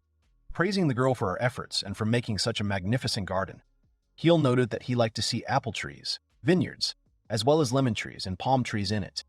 However, despite all the praise, Rihanna said that they still don't have enough food, so she added that she had an idea to fix this situation. After making a break, the girl hit the trunk of a palm tree hard, causing coconuts to fall from it. Heel was surprised by such a trick, and Rihanna wasted no time and moved on. Jumping up, Rihanna literally flew up to the falling coconuts and began hitting them to split them. She did it quickly and very neatly. When the trick was completed, the girl sank to the ground while the surprised Heel looked at her and could not understand how she could do something like that. However, this was not the end, because Rihanna continued to prepare the drink. When she finished, Rihanna said that you can mix lemon juice with coconut or with plain water. Tasting the drink, the young man wondered where the girl got such strength, because even though he knew that she was studying martial arts, he did not expect such skill. After finishing the contents of the glass, Heel noted that the drink turned out to be very tasty and was quite refreshing, as well as the fact that it tasted better than ordinary juice. Before the girl could reply, the couple was interrupted by Alvin's scream. The orc asked the boss if he could restart the loot. After the guy replied that he could, he decided to look at what Alvin was holding on his hands. The orc lowered the prey to the ground and replied that he had taken out a satanic shell, which was located on the outskirts of the island. Alvin also warned that the shell of this creature is very strong, so the axe that the shell took away could only be reached by the general, who would crush it with his strength. Varys went to the shell, opened it, and then extracted some liquid from it, which Map immediately tasted. It turned out that the liquid was specially produced by the creature for its victims. The sage also added that, depending on how it is processed, the liquid can become a deadly poison for the victim. However, Varys immediately added that he was joking, and the liquid was needed to create purple paint. While Hill was helping Map, he was thinking that he would need a lot of warriors to protect his possessions. Having turned his thoughts into reality, Heel created 14 new golems, so if you take into account the old ones, there were not so few of them. The warriors from the 6th to the 15th had magic stones. 2 of them studied defensive magic, and the other 2 had one of the 4 attributes. Later, a bell was heard ringing. One of the orcs reported that there was a problem, and shells began to attack them. The creatures were in a part of the wall that hadn't been finished yet. The orc also said that there were a lot of shells. They climbed the wall, and there were more than 50 of them. Heel turned to Varys and asked him what was the weakness of their opponents, to which the sage replied that the shells were not afraid of fire or cold, but they could withstand lightning. Hill looked at Alvin and asked him not to interfere, because the guy wanted to test his golems. The orc agreed, but said he would help if needed. The young man also turned to Rihanna, who possessed lightning magic. The girl was ready for battle, so she asked to provide spells for her. Approaching the first warrior, Heel prepared to give him an order. The first golem held out his hand so that Heel and Rihanna could climb on it. The couple did it quickly enough. Holding on to his partner, the young man gave an order to his warriors with numbers 6 through 15 to start attacking their enemy. The shell squad was getting closer and closer, as the wall was no barrier to them. The creatures were aggressive and made angry noises. As soon as they got closer, the shells jumped forward to attack, however. Heel ordered the golems, the 6th and 7th, to put up a defense, which they quickly did, deflecting the blow. To help her friend, the girl also took action and used magic to activate the lightning that the shells were afraid of. Alvin was delighted with the way the princess fought, and Varys noted that the large golems looked like mobile fortifications. Heel did not get distracted and, praising the girl, ordered the 14th and 15th numbers to attack. The magic that the princess used worked, which caused a lot of shells to be destroyed. But their squad still did not give up. Deciding to use a different tactic, the creatures began to spit out the liquid they produced. Because of this, the golems slightly suspended their offensive and weakened their defenses. However, Rihanna did not allow this to last long. She repelled the attack and paralyzed the shells again with her magic. Alvin, watching the battle, noted that the golems would not allow the creatures to get their liquid to the guy, which means that the battle would end much sooner than one might have thought at the beginning. The golems that could use magic were really strong, and Rihanna was able to help them finish the battle faster. Heel praised everyone who participated in the battle. The girl later offered to take the meat to the freezer so that it would not spoil in the sun. The young man agreed and ordered creation number 1 to help the princess. However, as soon as the girl turned her back to the defeated enemies, she heard a strange sound behind her and, turning around, saw that several shells began to rise again. The princess noticed that the creature wanted to attack Heel, so she jumped on his back so that the liquid would not get on him, taking his fate upon herself. Alvin quickly got his bearings and destroyed the shell, but its contents still fell on the princess. Heel shouted to the orc that he was fine, however. As soon as he looked at the girl, his face immediately turned red. Rihanna fell on her comrade and began to apologize to him for this. Heel was confused. He didn't understand what he needed to do in such a situation. After looking at the young man, the princess began to talk abruptly about how her body was completely numb due to the liquid, so she could not move normally to get off him. Heel couldn't stand it for long, so he immediately began to remove the effect under the influence of which his interlocutor was. Rihanna thanked the embarrassed guy for helping, but noted that her body was still very sticky. To help the princess a little more, Heel decided to bring water so that the girl could remove the slime, but she replied that she could handle it herself. Turning around, the young man noticed that one shell nearby had something glistening inside. The young man saw something very bright, and Rihanna said that it was a pearl, which was very rarely found inside satanic shells. Taking the object in his hands, the young man noted that the pearl was indeed very beautiful.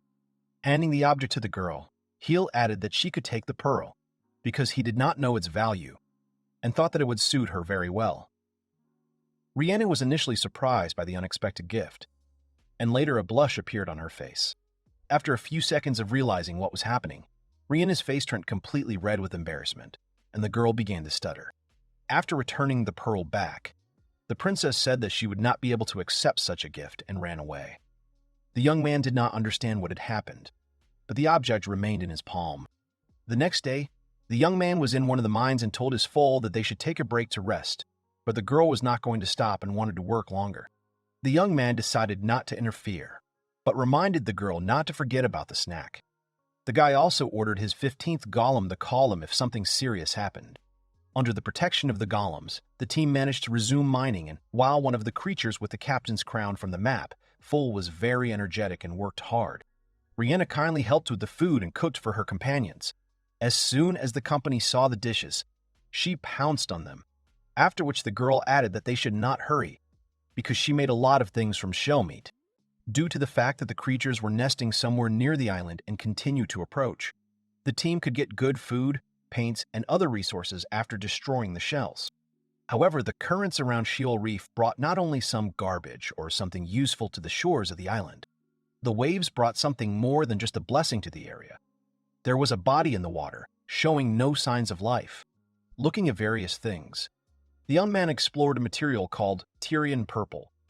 He looked great. The orcs were actively working with the fabric, while the guy noted that it looked better than the one used by the nobles. The sage also said that they would use it to make various things, including clothes.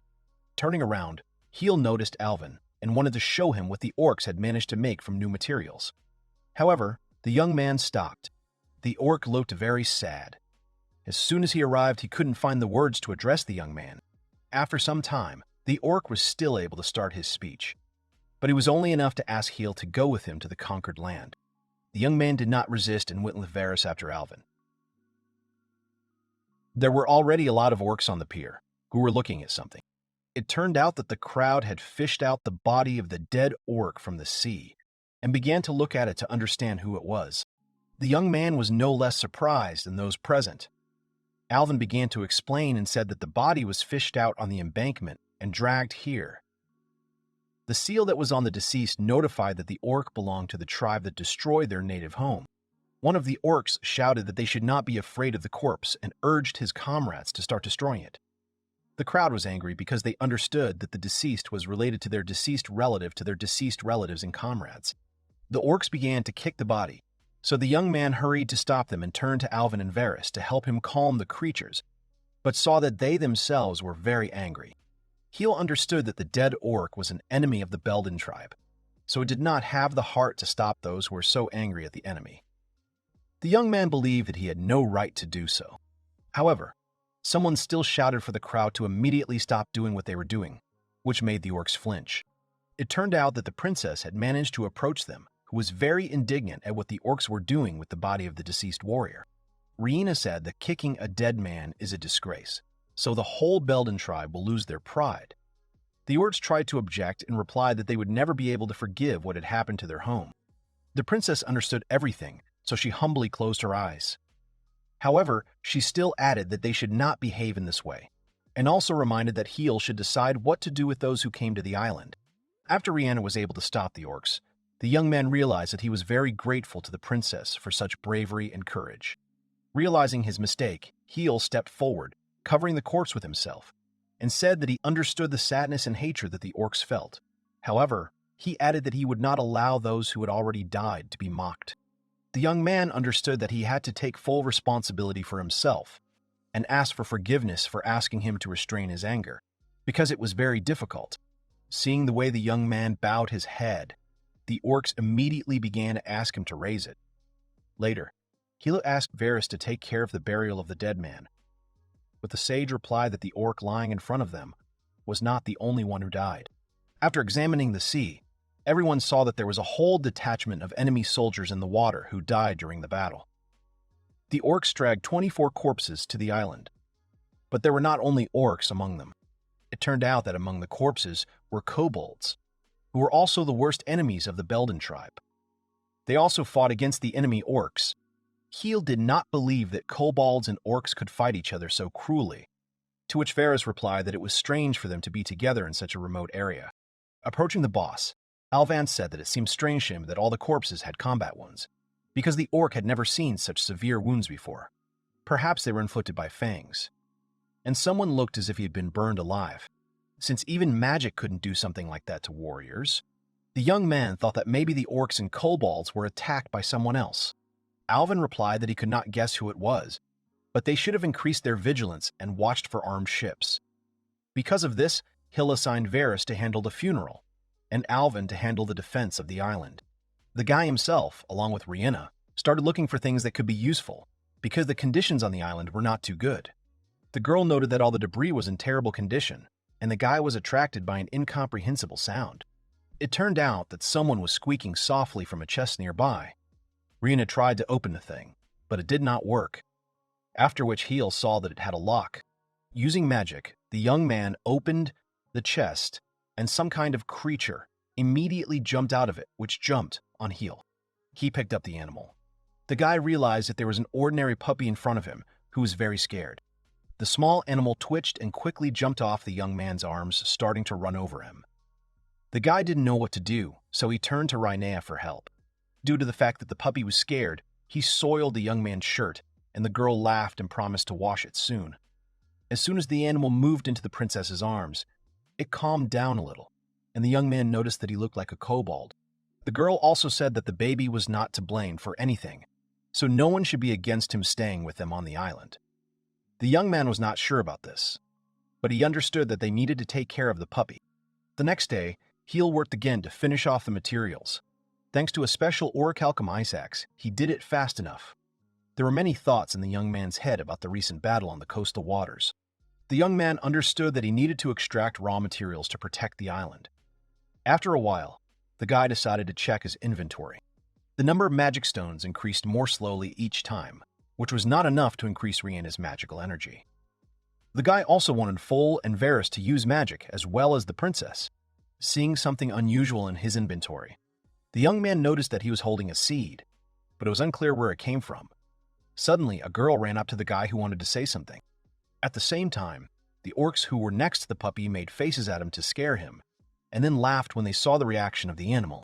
After the orc, the spider also tried to change his expression, but the puppy became even more scared, which made the orc puzzled, because they tried to calm him down, not make him cry. The next moment, his daughter's foot hit Alvin in the back, who wanted to force her father to stop making grimaces. The The orc tried to explain that when Foal was little, he comforted her in this way. Heel came up and said that in this way the orc was only scaring the animal. The puppy, seeing his savior, immediately ran up to him and bent him down in his arms. The puppy began to lick Heel's face, which made a smile appear on his face. Rihanna and Foal also smiled, seeing how the animal rejoiced at the sight of the young man. The general droosed because his efforts were not appreciated. Rihanna assumed that the puppy was thinking that Heel was his father. Seeing how Varys opened an empty chest, the guy asked if there was anything in it, to which the sage replied that, most likely, the object had a double bottom, because it was smaller inside than outside. However, even an Orcom dive does not help to pierce the bottom of the chest. Heel, having handed the puppy to Rihanna, decided to try to help the old man. After opening the item with magic, everyone was glad that they had not made a mistake in their guesses, and the bottom was indeed false. The young man took out several books and an unusual stone from the chest. The books chronicled the history of the Tiberius tribe, as well as Tiberian writing techniques. It turned out that the unusual object was a thought stone that could store someone's messages. No one could read what was written in the books, but Heel paid attention to the sage. Varys was a little puzzled, so the young man was also wary because the stone that Heel was holding began to glow. Gradually, an image began to appear in the place where everyone was gathered, showing someone's thoughts to those present. The next moment, a female creature appeared in the Meshera, who was dressed in a beautiful costume and held a scepter in his hand. As soon as the unknown woman appeared, he was very surprised, because he had not imagined that the stone would create something like this. Rihanna only noted how beautiful the stranger was. A little later, everyone began to hear the voice that belonged to the girl. She said that if the recording started playing, then someone took the seal off her chest.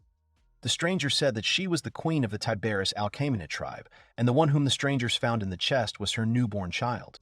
Elvis, upon hearing the name of the tribe, immediately became angry.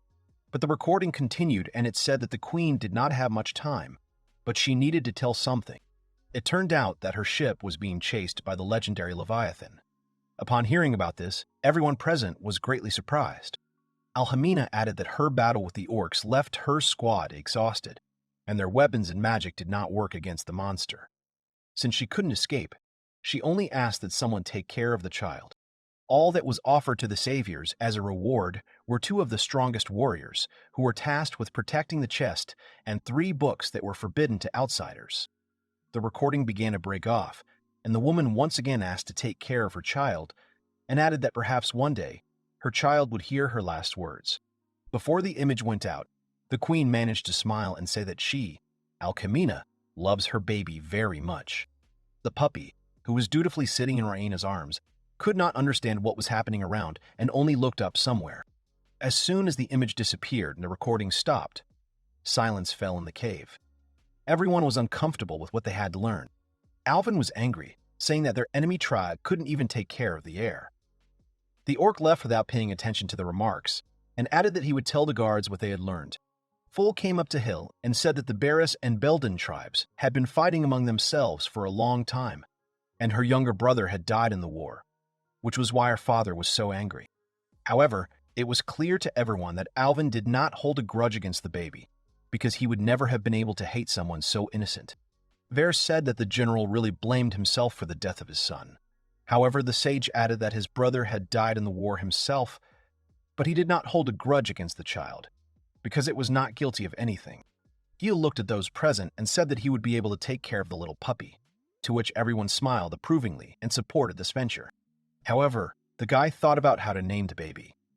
Rihanna also noted that his mother deliberately did not tell him so that those who would take care of him would give him a name. Hill asked Rihanna what she would like to name the animal. The princess suggested the real option. Hill quickly agreed and, picking up the puppy in his arms, pronounced his new name. A sign appeared nearby, notifying that Reel had been tamed by a human, but the guy did not strive for something like this. Foal, on hearing the puppy's new name, noticed that Rhaena called him that only because she put her name and the young man's name together.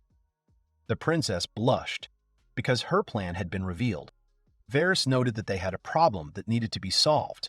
Heel immediately guessed what was being said and remembered Alvin's words about the condition in which the corpses were fished out of the sea. Putting together the information from the queen of the enemy tribe and the thoughts of the orc, the young man realized that everything led to only one creature, Leviathan.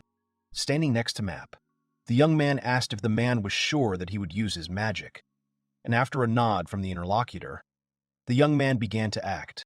Using fire magic, Heel used the seal to cause a large explosion that was directed in the opposite direction. Everyone looked ahead expectantly. At the place where the attack was made, there was a golem that activated the shield. The magic damage did not work, as the defense turned out to be very strong and worked as planned. Heel noted that the Oracle-come shield was even more effective with magic cast than without it. It seemed to be very durable. Deciding to ask about the progress of the others, the young man turned to Varys and Alvin. The orc replied that the Maps project was progressing splendidly, because with such structures, they would be able to protect the island even from giant monsters that could attack them. Looking at the new weapon, Heel wondered if Leviathan was really a mythical creature. He was also haunted by the information that a group of soldiers led by Alhamina had been destroyed by a water monster. The conversation was distracted by barking. Looking around, Alvin saw that Reel had climbed high on the structure and could not get down from there, which made him tremble violently. The orc decided to help the animal down, however. As soon as he got to him, the puppy jumped on his body, knocking Alvin down. The princess ran up and asked Reel not to distract anyone from their work. The girl apologized for the behavior of the baby, but the orc replied that everything was fine and asked why the puppy was not with Rihanna in the field. Recalling recent events, the girl replied that he was very active and prevented the other orcs from planting seeds. The sage also noted that the kobold cubs matured quickly, so soon Riel would start walking on two paws. Remembering the unusual seed, Heel asked Varys if he knew what was in the guy's inventory. The sage replied that he had never seen such seeds before, but Rihanna quickly replied that it was Yggdrasil. The men were surprised that the girl knew the name of the seed, but the princess did not expect herself to say the answer so quickly. It turned out that Hill had heard that the farmer's coat of arms bestowed knowledge about plants, and after these words, Varys replied that he remembered Yggdrasil. The sage added that giant trees grow from such seeds, blessing all living things. But this was only a fairy tale. Although it was only a story, there was still a chance that it could be true. Having moved to another place, next to which there were sea waters, Heel continued to work and fight his way through the rock. Rhaena praised the young man for his efforts and noted that the cultivated lands had become a defensive zone for them, although fertile fields were planned nearby. After cutting a passage through the entire rock, the guy stopped. Noticing that he already had enough materials, Heel decided that, because of his cave search function, he needed helpers who would carry the soil outside. Thanks to the young man and the spiders, they were able to finish cultivating the new land that evening.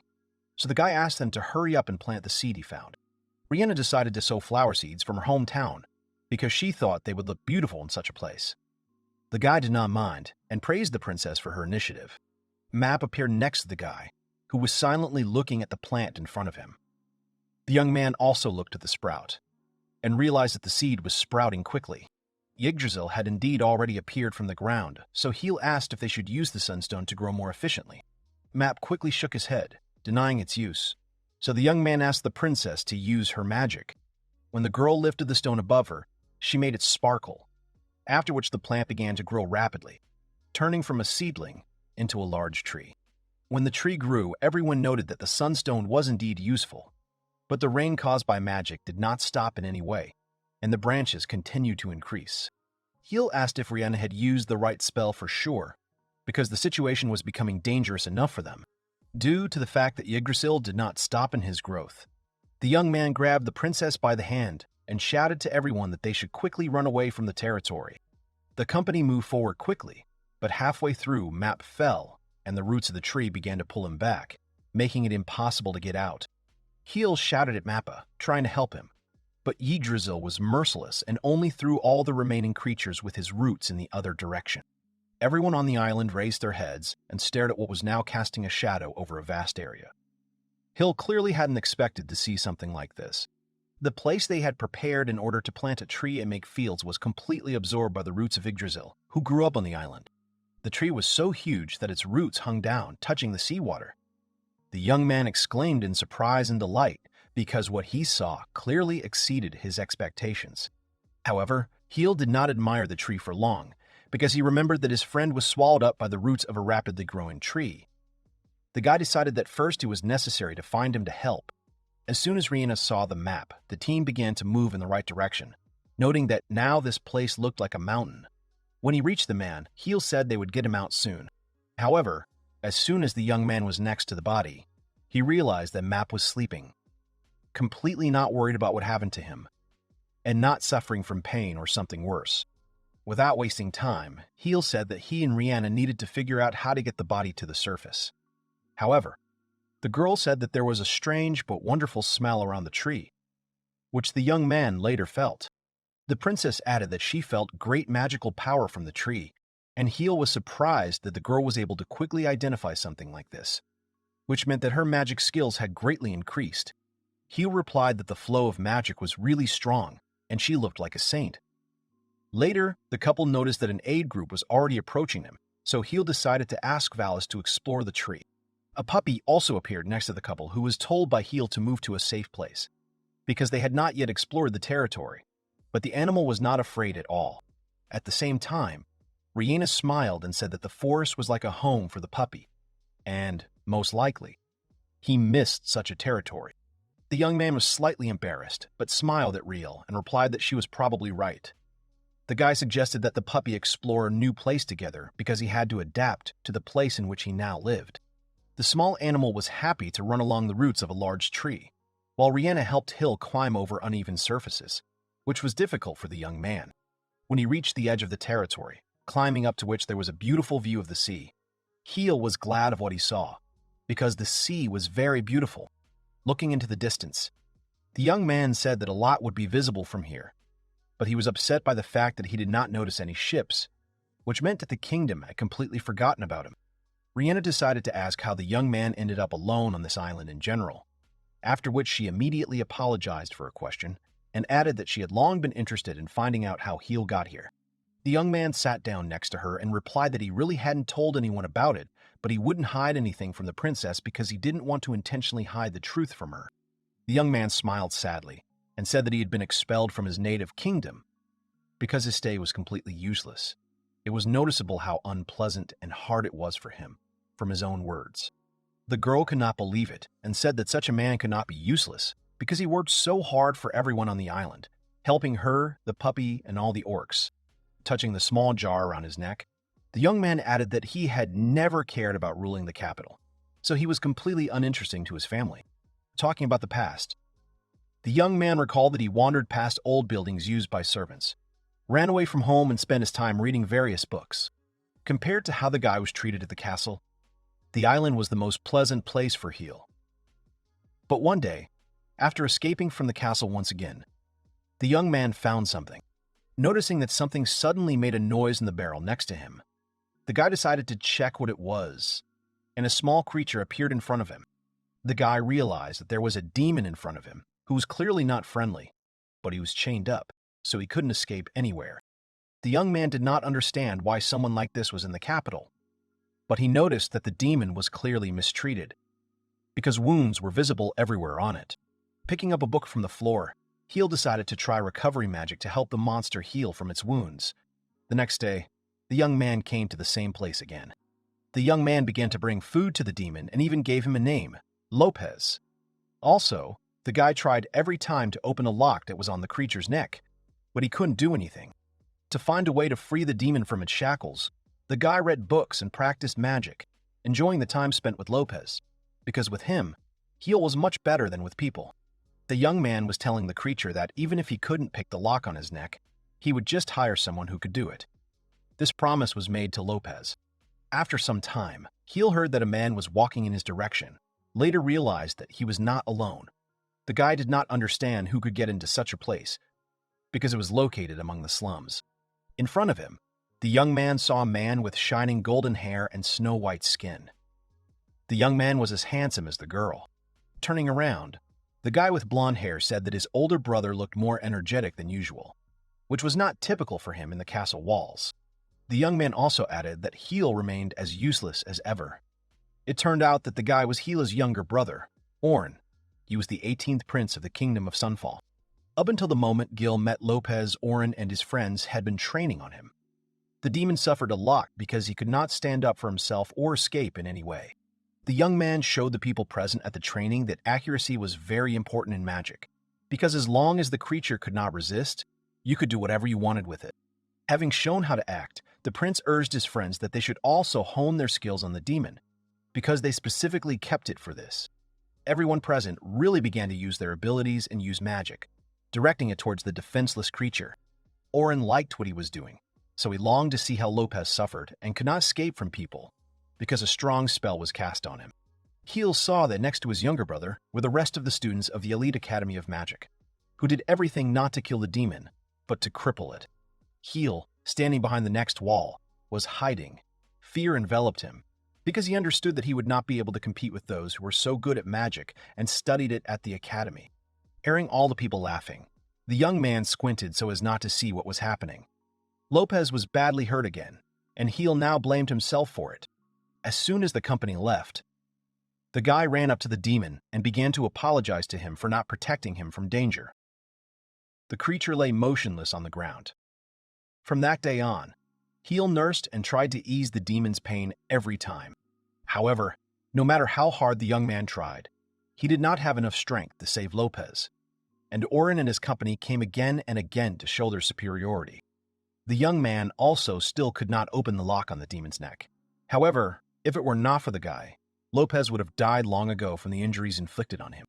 During one of the other people's training sessions, Oren was surprised that Gil did not just sit on the sidelines, but came out to him and his company. The prince was wondering why his brother had come. The young man, stuttering, began to ask Oren to stop training on the demon and let him go free, because the older brother no longer wanted to share the pain with his friend and wished him the best. Stretching his palm back, Oren motioned for one of the guys from his company to hand him gloves. Gil didn't dodge, so his younger brother slapped him hard in the face. The young man with blonde hair reminded his brother that they were from the royal family, so Gil not only spied on Oren, but also wanted to protect the demon. The guy did not stand on ceremony with his older brother and, threatening him with magic, demanded to get out of his way, or he would burn him along with the demon. Upon hearing this, Gil begged Oren while the people around him laughed at the situation and saw superiority over a member of the royal family. Then something happened that Gil did not expect. Oren raised his hands and said that his brother could do whatever he wanted, because they were relatives anyway and had to listen to each other. Not believing what was happening, Gil asked if he had heard everything correctly, to which Oren replied that he was already tired of training on the creature, so his older brother could pick him up. Delighted, the young man immediately stopped, because his younger brother told him to take the demon if he could take off his collar. Oren repeated that the demon can only be taken away when Gil frees him from the collar, because if he does not do this, the prince will destroy him if the demon does not leave the capital in 10 seconds. Gil tried to explain to his brother that he couldn't do it, no matter how hard he tried, but Oren didn't care, and he started counting down. The young man used magic to open locks over and over again, but all his attempts were in vain, and the people standing by the poison were having fun watching the helplessness of a member of the royal family. Lopez smiled for the last time in his short life before Oren's countdown stopped at 0. The prince smiled, because he knew that this would happen. Exactly 10 seconds later, the demon was destroyed, and Gil remained sitting next to the body of his former friend, not believing that he could not do anything to save him. As he left, Oren said again that his older brother was pathetic and useless because he was unable to help someone he wanted so much, which is why the demon burned down. Clenching his fists, the young man only thought about how much he hated his younger brother, so he tried to attack him, but the shield accompanying the prince prevented him from doing so. Oren calmly asked why Gil was acting like this, because he was to blame for what happened. The older brother cried and asked why the prince did this to Lopez. Turning abruptly, Oren spat out a question to which the answer was already obvious to everyone, because no one doubted that Gil would not even be able to touch his younger brother's body. Returning to the present, Gil ended the story by saying that he later woke up in a hospital bed, and after that he was completely banished from the kingdom to this island, holding a small jar in his hands. The guy added that he had saved Lopez's ashes because he had become his friend, and he could not keep his promise and protect him from the one who killed him. After listening to the young man's story, the princess said that everything was not as Gil thought. because he was not a useless person at all, since he always helped the inhabitants of the island, Riel. And before that, he tried to help Lopez. Crying, Rihanna said that Heel always tried his best to help everyone who needed it, which means he could not be a useless person in any way.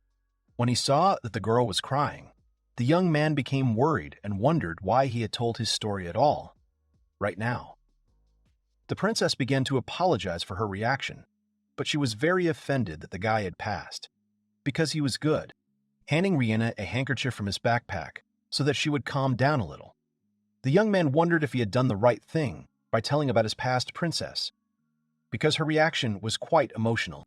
However, doubts quickly left the guy's head, because he trusted the girl with dark hair and knew that sooner or later he should have told her about it anyway, so that she would know important information about her friend. After walking some distance forward, the couple found themselves in a place that looked more like a flower meadow, as they saw a lot of flowers everywhere, which literally did not allow them to pass by without paying attention. After examining them more closely, the girl noticed that these were exactly the flowers that grew in Rihanna's homeland, which means that her seeds, which she sowed earlier, were able to germinate, which once again confirmed how strong the sunstone was. Looking at how much fun Reel had running around a large space, Heel smiled, because he was worried about his safety in this place. The girl decided to tell the young man that she thought about the situation with Lopez.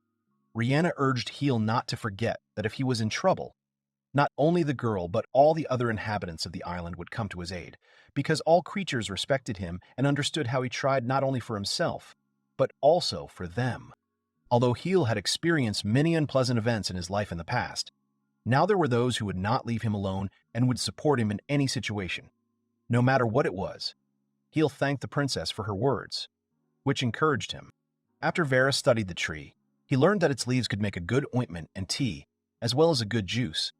But depending on the number of leaves, a headache or drowsiness may appear, and the branches of the tree were not only very light, but also very durable, so they could be compared to orichalcum. Having found out this, they tried to make cuttings for pickaxes from them. Noticing that the sun was sinking, Hill said that he needed to take a break and have dinner, to which Full replied that she was not tired. The young man thought that, most likely, the branches of the tree also reduced fatigue. The huge tree gave a blessing to all living beings on the island, and later, looking at its flowering, Heel waited for the fruits to appear on it and the orcs to help harvest. Life on the island stopped getting better and better because resources and knowledge increased. So before going to bed, Heel always thought about what to do the next day to make his place of residence even more favorable. Waking up at night from the fact that the puppy was whining, the young man approached him and asked what happened to him, because he didn't look well. Later, all his friends came down to Heel's room, who became worried because they heard Reel crying. Rihanna took the animal in her arms, and the young man assumed that he had just had a nightmare. However, the puppy looked like it was in pain, and Heel noticed, looking at his left eye, that there was some kind of strange mark in it, which clearly had not been there before. After a few seconds, a bright glow appeared in the room, which blinded everyone present, as they looked at the puppy from which it came. In the next moment, a sparkling thread appeared near the left eyes of all those gathered, like lightning, as if linking Heel and his comrades for a moment so that they could see what was needed. Suddenly, someone's memories appeared in front of the company's eyes, as if they were living these moments themselves. A storm was raging at sea, and the ship they were on was gradually collapsing. There were many dead on the ship, in whom Heel recognized those whom he and the orcs had fished out of the sea some time ago. The scepter that belonged to Reel's mother was also visible. She was injured, but tried to maintain a protective dome that prevented the ship from sinking completely. But no one could help her, because only fallen warriors who died from a large monster were nearby. However, the queen of the tribe could not hold the defense for a long time. At some point, the dome was destroyed and a ray hit the ship, breaking not only the woman's staff but also hitting her, significantly wounding her body. Looking back, Reel's mother seemed to say goodbye to everything that was dear to her and activated the seal, using magic for the last time. Since there was no choice and even more chance of victory, the woman jumped right into the mouth of the monster that attacked her ship, fearlessly realizing her hopelessness and knowing that she would die right now. After the company saw Leviathan, they immediately returned to the room they were in. Heel immediately asked if everyone had seen the same thing he had. It was clear from the reaction of the team that this was the case. No one doubted that the monster in the sea was Leviathan, which made the young man noticeably tense because his strength, power, and size were really terrifying. After everyone calmed down, Heel asked the sage to examine the mark that appeared on the puppy's eye to understand how it could affect all of them at once, moving into the events of the day in which his mother died. Ferris replied that he was not familiar with such an ability because it gave outsiders clairvoyance. But the old man added that he knew that this was called the Eye of God, so they were able to see what happened in the past. Remembering again the last moment when the queen was alive, Heel realized that because of the power of clairvoyance, the puppy was able to convey the circumstances of his mother's death without realizing it, because he was still too young. Going out to the people, Heel learned that all the inhabitants of the island saw the same thing as the young man and the inhabitants of the house. Because of clairvoyance, the orcs became afraid of Leviathan, because he could attack their island one day. The men began to worry a lot about their families, so they began to ask the young man what they would need to do if a huge monster got to them and destroyed the island or all the orcs on it. The creatures panicked and started shouting over each other to get to the young man to ask him their question. Heel himself was in thought, because he did not know how to deal with the impending danger. After looking at the orcs, the only question that arose in the guy's mind was how he could now help the inhabitants of the island and protect them all from Leviathan. Seeing how confused the young man was, Alvin decided to help him a little and, opening his mouth, he shouted loudly at the large crowd, attracting all the attention to himself. The general looked very confident, which made the young man even scared, not expecting such a loud shout. Elvin turned to the crowd and asked why all the residents had sad faces, because they had to remember what difficulties they overcame. The orc also added that if the inhabitants only oppress, then their leader will not be able to do anything to help them. Looking at Heel, Alvin smiled, hinting that the guy would come to his senses. Heel decided to heed the mute advice and told the orcs to calm down and listen to him. The guy said that even though Leviathan might attack them, they should not panic, but should better prepare for battle. The young man believed that if they all joined forces, they would be able to resist any monster, so he urged them to lend him all their strength. There was a commotion in the place where the orcs had gathered, which signaled that their morale had not been squandered, and they believed in what their leader was telling them. After a while, the team gathered indoors, and no one knew what they should do, because Heel said they would cope with everything, but he did not know how. After the guy saw the legendary fight with his own eyes, he realized that his magic would not work against Leviathan, so he decided to turn to Map. As soon as the young man asked the creature the question of what kind of weapon could at least injure such a monster, Map fell silent and frowned, because he did not know this yet. Varys said that all they had to do was avoid a collision with the monster. He also couldn't imagine how the monster's huge body could fit deep into the cave, and also thought that the large hall in which they found the golems could be an excellent shelter. Alvin decided to ask what would happen to the island if it was attacked by Leviathan, and also offered to leave it so as not to sink with it. However, Heel replied that he had some kind of plan. When he came to one of the caves, Heel looked at its ceiling and realized that he should do what he had been putting off for some time, especially since he was not alone. Gripping the pickaxe harder in his hand, the young man knew that the moment had come after which the truth hidden on their island would be revealed to him and the rest of the inhabitants. Earlier, returning to the conversation about some kind of plan, Heel said that he decided to get new materials, because they had been on the island all this time, and the deeper the mining progressed, the better the stones they found.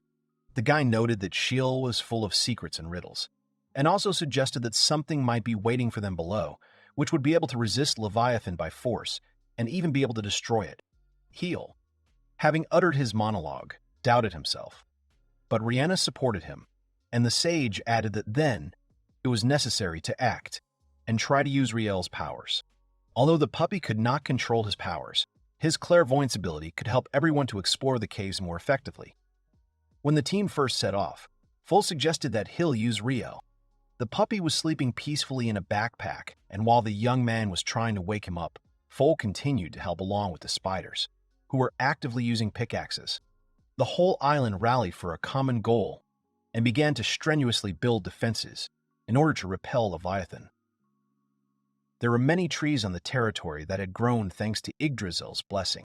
The work was going fast, so the construction of the defense progressed rapidly, and the orcs acted harmoniously with each other. When the guy was in the cave, the puppy suddenly woke up in his backpack and ran somewhere, but later it turned out that he just wanted to go to the toilet. Riel had been rather gloomy lately, but his abilities helped him see the location of the right stones. Sometimes the animal found something by itself, but even if there was no progress, everyone thanked the puppy for his help. So a few weeks passed, and one day the puppy suddenly began to dig in one place. Looking at the place where the puppy was digging, Heel did not see anything special, but he doubted if everything was in order. Coming closer, the young man still decided to check it out. Hitting the right place with a pickaxe, he began to dig carefully, but the ground under the guy collapsed, scaring Full. The girl came closer to the pit and asked if everything was okay with the young man, to which Heel replied that he was fine, but he found an unexpected passage underground. However, what surprised the young man the most was the huge golem sitting motionless right in front of him. After looking at the golem more closely, the young man realized that he would not be able to stand up, because he lacked an important detail that could revive him.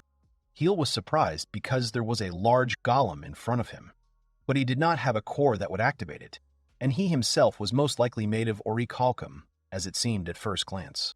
However, the weapon standing next to the golem attracted the most attention. The silver sword was beautiful, but it scared Full, who had already managed to approach the guy. When the young man touched the sword, Heel was surprised at how strong it was. At the same time, at the forge, while Map was forging another weapon, he heard a strange sound, and at that time, Heel realized that he could not break the sword. Wondering what it was actually made of, after the young man struck the gun, Map decided to quickly approach him, which scared the young man, who did not expect this. Heel turned around abruptly and was amazed at how quickly Map ran up to him. His legs were giving way, and later the man began to behave strangely at all. Map fell, but he did it on purpose, as if he saw something that inspired him with unknown admiration. Later, Map began to bow to the sword at all, which surprised Full and Heel, after which the young man noted that the man was much more active than usual. Next, Map picked up the sword and began to carry it out of the pit, following the man with his eyes. Heel assumed that Map wanted to recycle the gun, because it seemed to him a very valuable material. Running up to the orcs, Map began to show them what to do in order to melt the sword he had brought as soon as possible. Heel approached one of the workers and asked what happened to the man, to which they explained to him that Map had asked to raise the temperature because it was not enough for melting. Rihanna, who came up, also decided to ask what the found sword was so useful for. Heel asked the girl to help them and apply her magic. When the couple got close to the stove, the young man told the princess to add flame to speed up the heating process. The young man's plan worked. The furnace began to work much faster, which is why the orcs began to shout that it was worth carrying this sword immediately, because it was not so easy to keep the fire going. When all the preparations were completed, the orcs began to melt the sword under the guidance of Map, pouring metal into molds, after which it was necessary to immediately forge new tools and implements. It turned out that the material that was mined was mithril. It was the hardest and most imbued with magic of all, and was capable of killing gods, which greatly amazed Heel, because this is exactly what he was looking for. Out of joy, the young man picked up Riel in his arms and told him that they had finally succeeded. The guy did not doubt Map, because he forged an excellent weapon. As a result, the construction of the defensive wall was completed pretty soon, which all the inhabitants of the island were happy about. The wall even looked like a fortress, but that was exactly what was needed, since Leviathan was too strong. The opponent of Heel and his comrades was a legendary beast, so everyone should prepare many options for the fight, because everything can happen in a way that no one expected. This is how the first Battle of Shield began. After nightfall, Heel decided to walk through the territory underground, but saw Alvin, who was talking about something with Riel. The young man wanted to come closer, but he was stopped by a girl who asked him not to say anything so as not to spoil the moment. Meanwhile, Alvin seemed to gather his strength to say something. The orc bowed and apologized to the puppy for insulting his mother. It turned out that this moment had been bothering him for a long time, and he felt guilty. Alvin added that, as the general of the tribe, he understood that the queen was an excellent warrior who sacrificed himself for the sake of his army. The man stroked the animal and smiled. Alvin promised that they would definitely avenge his mother, and the couple who overheard the conversation tried not to give themselves away, but thought the same thing. The puppy did not understand the words, but touched the orc with his paw. The animal got in the eyes, so the man screamed, but it was a common thing. Everyone understood that as soon as Leviathan appeared, they would be able to rely only on themselves and fight. The next moment, bells rang outside, so Heel quickly ran out to ask what happened, because Leviathan couldn't have appeared so quickly. Alvin replied that it wasn't a monster. When they got closer to the edge of the wall, they all saw that ships had appeared in the sea. 2 ships were rapidly approaching the shore. Vales, approaching the young man, handed him a telescope so that he could get a better look at those who were swimming towards them. After seeing the flag that was on the ship, Heel realized who it was. Elvin confirmed that the flag belonged to the orcs who attacked them, which meant that there were survivors among them who wanted revenge. However, what happened next was that the observers did not expect. The ships began to fight with someone at sea, but it was not visible from the shore with whom exactly. Reel began to bark loudly, and his clairvoyance ability was activated again. Remembering how the puppy's mark helped them, Heel immediately thought of something bad. Peering into the sea, Heel realized that an incredible amount of magical power was emanating from the water. The waves were rising stronger and stronger on the water.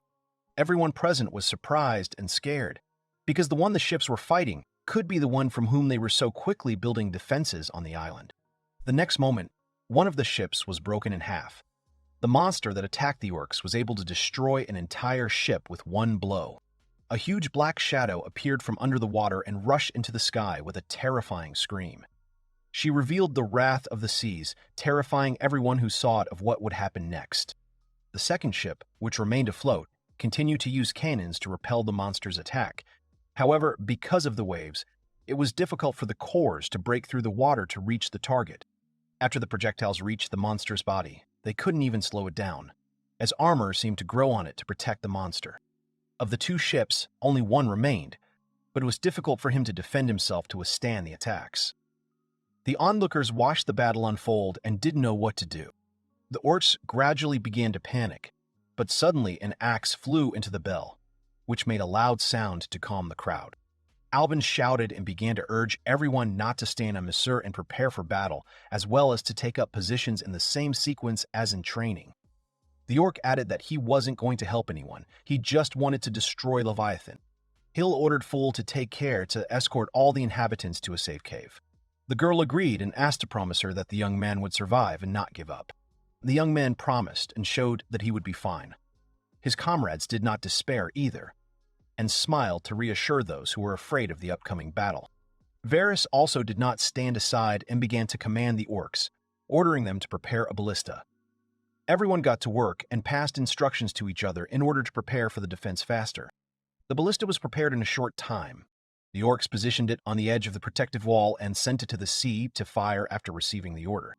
Alvin shouted that the mithril tip made by Map should have pierced the monster's body, because the material was very strong and could pierce anything, pointing the tip towards the sea. The orc who controlled the ballista shouted for it to be moved 6 units to the left and 3 units higher. Due to the fact that it was impossible to miss, clarity was a priority. As soon as the monster got closer to the ship, Alvin saw it and shouted for the orcs to immediately open fire and fire a shot. The arrow flew rapidly and gained speed, although it was heavy, but the material from which it was made allowed it to be quite effective. The monster did not expect that something would fly at him from the ground, so he could not react quickly to the arrow fired. However, he still noticed her when she almost reached him. In the next moment, something happened that Heel and his team did not expect to see. The monster quickly rounded the arrow, letting it pass by itself. No one had foreseen such an outcome, and for a moment doubt was sown about victory. Heel screamed, asking if he had seen everything correctly, because the huge monster had dodged the arrow too deftly and was too agile. However, it was impossible to despair, so it was worth trying one more time.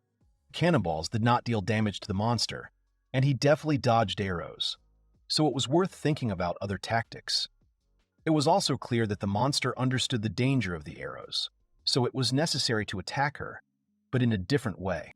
As the monster realized the danger that threatened him from the inhabitants of the island, he began to approach closer to them. Heel commanded that the second arrow be loaded immediately. The young man also said that he and the Golems would detain the monster, so Rhianna had to prepare to use magic. The warriors numbered 10 and 11 needed to activate the ice, while the others needed to activate the wind. To slow down or push away the monster, the golems created a strong blizzard using several elements. However, this was only necessary to prepare the arrow. The plan worked because the element was able to withstand a huge force, but it only acted as a barrier in front of a real defense. However, the vortex did not act too effectively because the monster continued to approach closer and closer. So the sage noted that magic did not cope well with the power of the creature. The monster stopped at some place in the sea, frozen, as the golems were able to freeze it with the help of wind and ice. Heel said that everything was going the way it needed to, so they should keep freezing the water next to the monster, because that way he wouldn't be able to dodge the arrow. However, the monster realized that if it could not move, it was able to attack the island not with its body, but with attacks from its mouth. The young man also noticed that the scales gradually began to defrost the ice binding the monster. In order not to waste time, the monster nevertheless began to prepare to attack the island with its beam. The young man ordered the golems to increase the radius of the shield to prevent the monster from hitting, or at least reflecting the beam. It was already impossible to stop the creature. It had almost finished preparing to strike, so it could only wait for the moment. After a while, the monster opened its mouth and sent a powerful beam towards a small island. Due to the force of the impact, an explosion occurred, which caused significant damage to the defense of the residents. Even though the shield was trying to hold back the blow, the golems were pierced by lightning, and a retaliatory strike could not be made until the monster stopped attacking. Heel understood that very soon the beam would reach the territory that was located behind the fortress wall, and more effort was needed. The beam did not stop for a long time, as the monster put a lot of effort into destroying the barrier and destroying the island from which it was shot at. After some time, a strong explosion occurred, which signaled that the team had a chance to try to shoot an arrow at their opponent one more time. After the end of the next phase of the battle, the golem's shields were destroyed, and Heel slightly sank to the ground as he spent a lot of energy to use magic. However, the opponent did not give up. He decided to go underwater again in order to get to the island faster. Rihanna asked Alvin if the ballista was ready, to which the orc replied that it was. The guy was thinking about whether the creature would be able to dodge the arrow again. After firing another projectile, Heel hoped that this time, due to the close range, the monster would not be able to simply dodge it. All those who participated in the defense were closely watching what would happen next and hoped that the new arrow would reach the target and hit the monster. Everything turned out as planned. The arrow was able to pierce the creature's scales because the young man asked the princess to cast an invisibility spell on her. Because of this, the monster could not notice her in time to dodge. The orcs were happy that they were finally able to hit the enemy, but Alvin shouted that they could not relax and should immediately prepare the next projectile for a new strike. It also turned out that a rope was tied to the arrow, but it was not simple, but made of spider thread and steel cable to prevent the monster from going underwater and swimming away.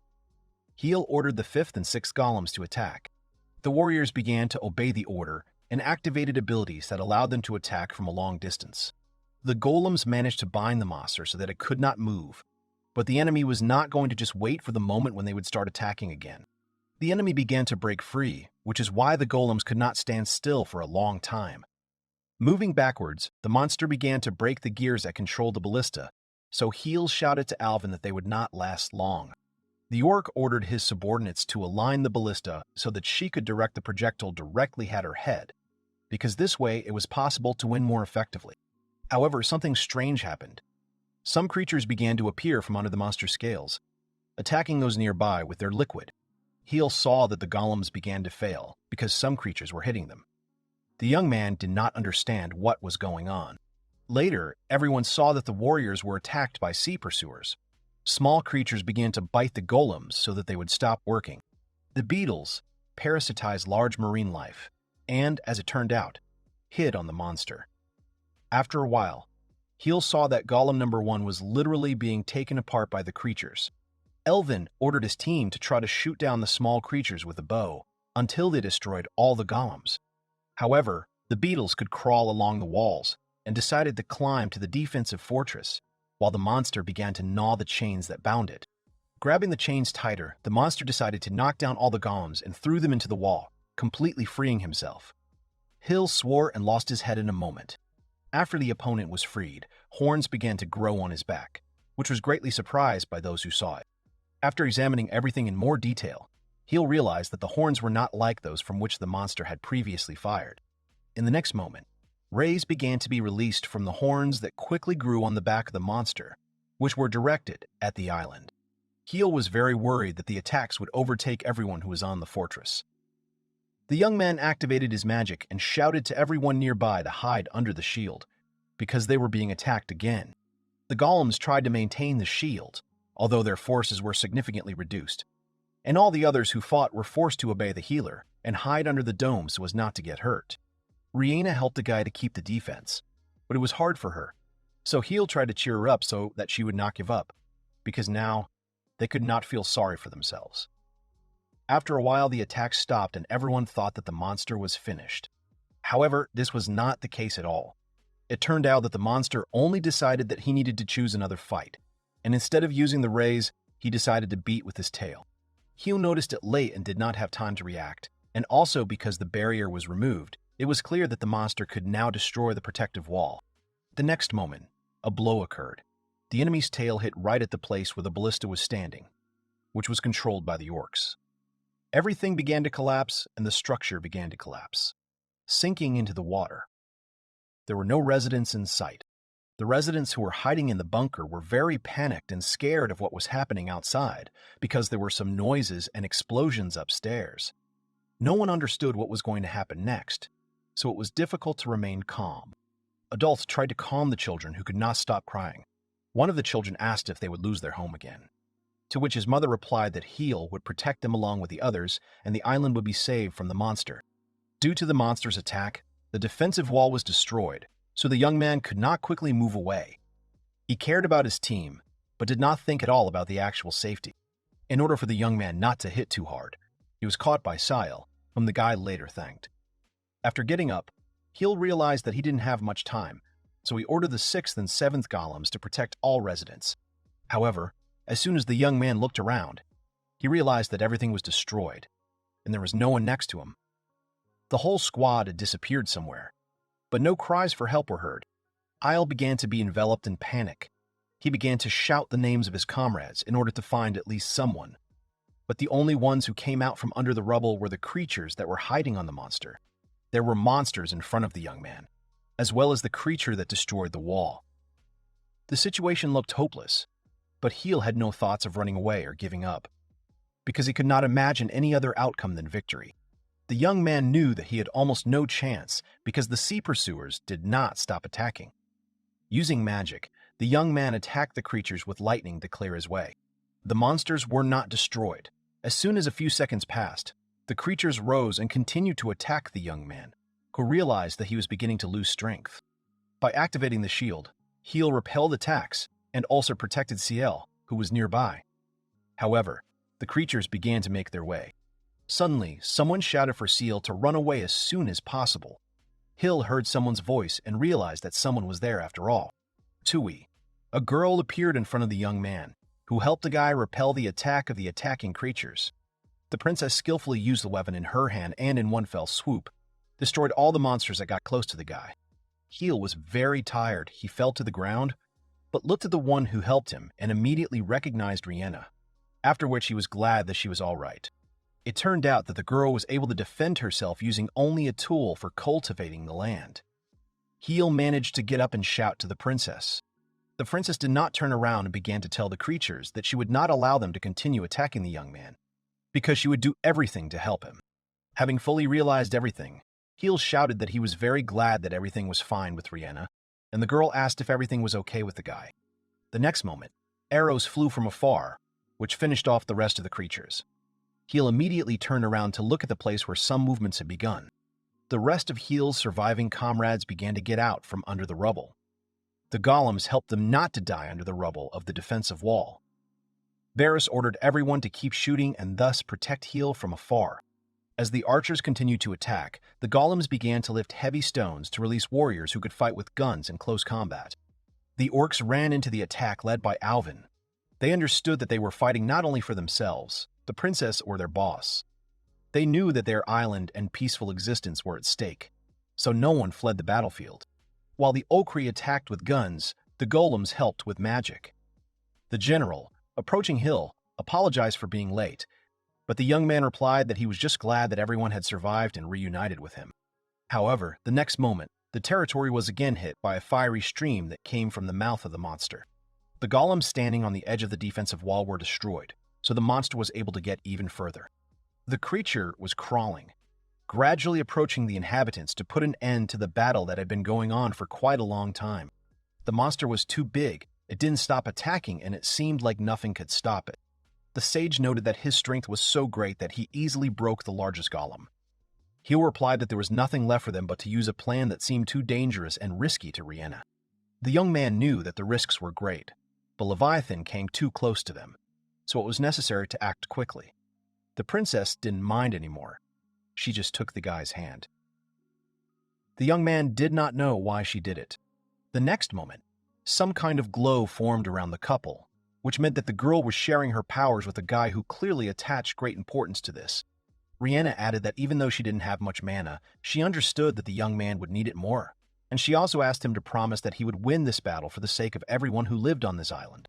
Heal replied that he would do everything possible to fulfill the promise, because he knew that not only the girl and his team hoped for him, but also everyone who was hiding in the bunker, because among them were both adults and children who wanted to live. Looking at the huge monster, everyone noticed that it was preparing to attack again. It seemed as if it had not spent any strength at all.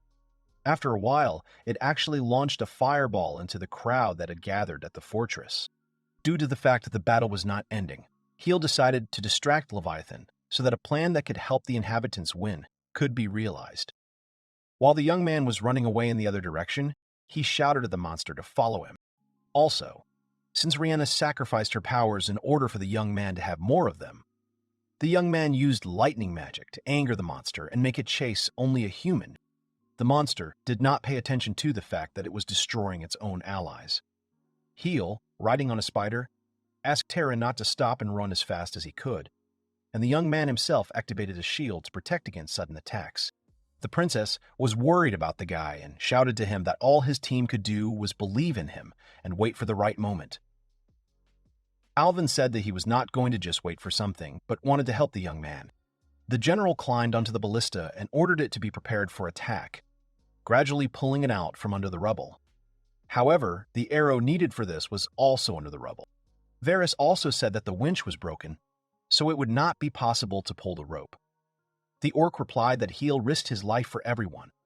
So, as a true warrior, Alvin could not just watch and do nothing. I didn't have enough strength.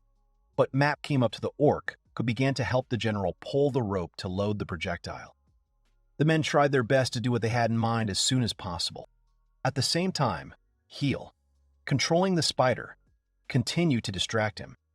The monster blocked the escape route and began throwing stones at the enemy. However, suddenly, from somewhere, cannonballs flew at the monster. Turning around, the young man saw that from the surviving ship, which they had saved by luring the monster to the island, the orcs opened fire and began to help the inhabitants. While Leviathan was distracted, he was hit by an arrow launched by Map and Alvin. Taking advantage of the fact that the monster was blinded, Heal shouted at Terran to use his web. After the spider, using the web, was able to jump to the other side of the area, Heal raised his hand up, in which he held a weapon, and thought that the time had come. It was a special sign that the young man was giving to Full, who was watching the battle from another place with the help of Real. The mark helped in the battle again, and the animal seemed to have already got used to it. The puppy, using his tag, helped the girl to wait for the signal. After seeing that Heal was ready, Full began to use a pickaxe to destroy the cave, which was located under the place where the monster was located. The rest of the spiders helped Full, and they managed to cut through everything that was needed to fulfill the previously agreed plan. While the Leviathan was unable to move, the ground beneath it began to crumble. Even though the huge monster had a huge amount of strength, it couldn't resist when it was attacked from all sides. Just because of its large size, the monster's body began to fall down, because Hale specifically discussed with Full where she would need to make blows with a pickaxe to create a space between the surface and the ground. Leviathan began to fall down, falling into a deep hole. There was nothing he could do, because everything was happening too fast, and his wounds did not allow him to resist. Hill went to the edge of the pit and said that they had prepared in advance for the fact that the ballista might fail. Having dug a cave at great depth, the young man deliberately forced the enemy to get to the designated place. When Full was able to demolish the supporting columns that held the trap, everything went as planned. Next, the young man took out his weapon from the case, having previously covered the cave with something and prepared to attack. Hill was holding Map's best work, a mithril pickaxe. Lifting the boulders into the sky, Hill jumped to activate the device. A sign appeared nearby that asked if the guy wanted to start the dripping process. A large monster stuck in a trap released a new stream of fire towards the guy. However, it was injured and did not have the powers that it originally had.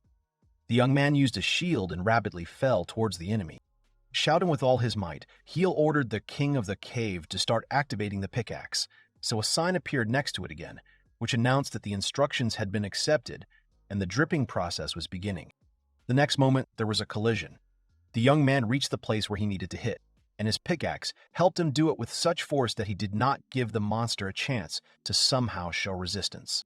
Using all his strength, the young man believed that the king of the cave would be able to help him accomplish his plans and win, because this was the last option to end the battle. The metal from which the pickaxe was made, as the legend said, was even capable of killing gods. So the Leviathan had to fall under the onslaught of the young man's power in conjunction with the weapon. The whole guy's team froze in anticipation. The general was worried, because even though he had done everything in his power, he could not help the young man anymore. Rihanna, Varys, and the others also watched the glow that came from the pit that Leviathan had fallen into. Fool, who was next to the spiders helping her in the execution of the second phase of the plan, tried to move away to a safe distance so that the shockwave would not touch her, as well as Reel, whom she held in her arms. Heel didn't doubt himself. The blow with the pickaxe fell directly on the enemy's body, which seemed incredibly durable because no other guns and shells could split it. Heel, having reached the Leviathan's head, hit it with all the force he had. The monster's body began to collapse and crack from the attack, which made it clear that the end was near. Since the monster was already wounded, the last blow signaled the end. Everyone who participated in this terrible battle stared dumbfounded at the place where the pit formed after they attacked Leviathan. And then it became much larger because of the force with which Heel hit the snake with a mithril pickaxe. Ela, who pierced Leviathan with his mithril pickaxe, clenched his teeth from the strain, trying to stay on the monster's body due to the fact that after his blow the snake began to wriggle, and its scales began to rapidly crack and burst. Sweat broke out on Heel's forehead from the strain. He clenched his teeth even harder and furrowed his brows, trying to keep from falling.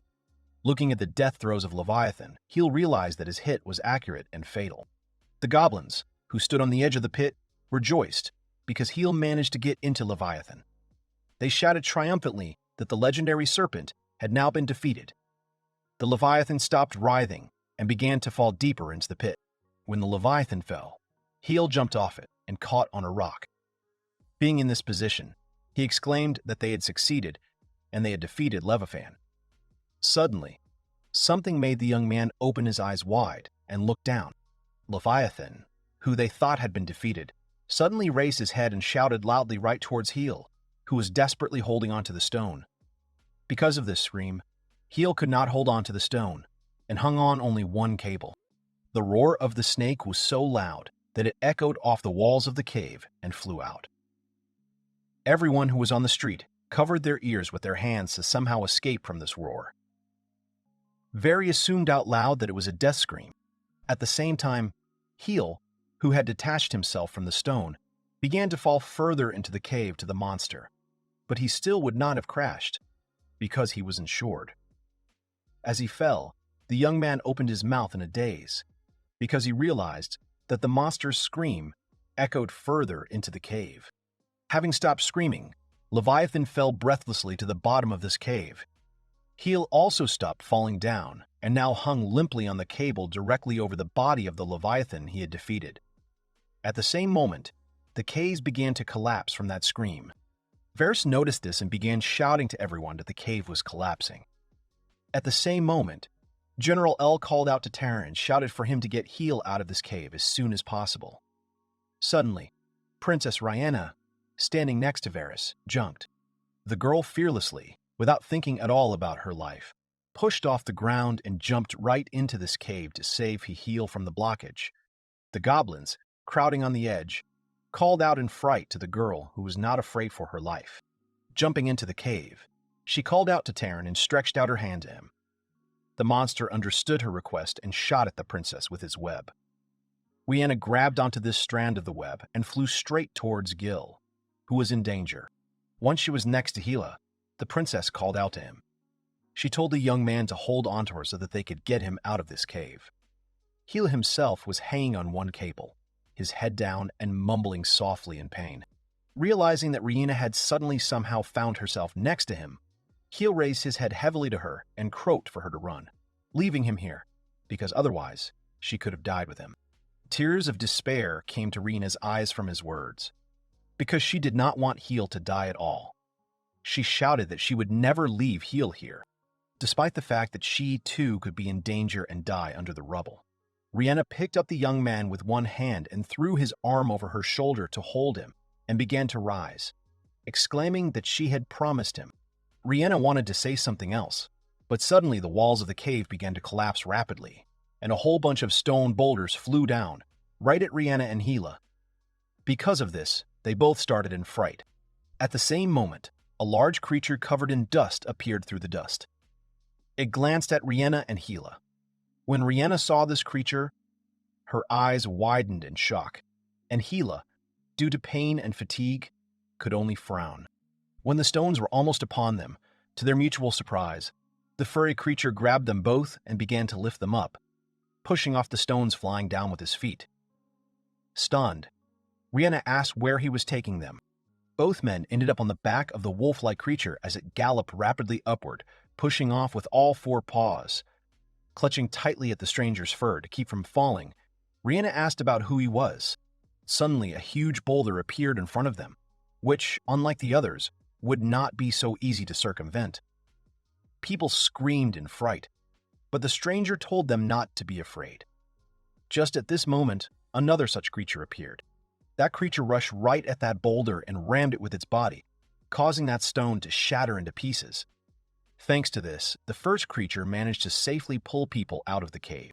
The wounded heel, who could only stand on his feet thanks to the fact that Rihanna supported him by the arm, thanked these strangers who saved them from death at the very last moment, and then asked about who they really were.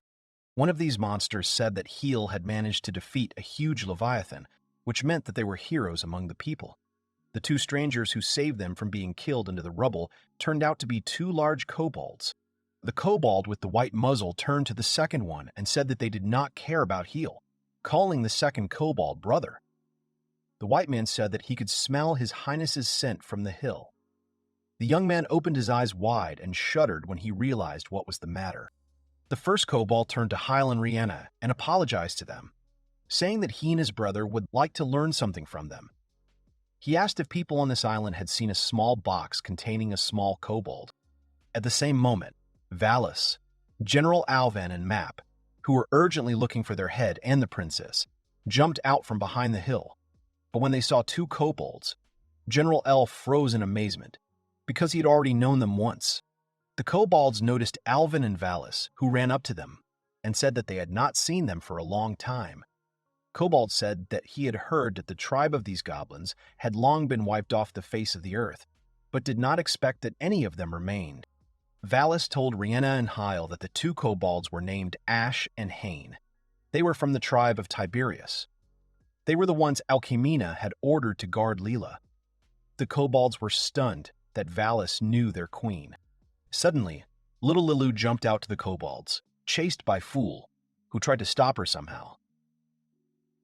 Ash and Hain stared in amazement when they saw that the snow-white puppy running towards them was Lilu, their princess.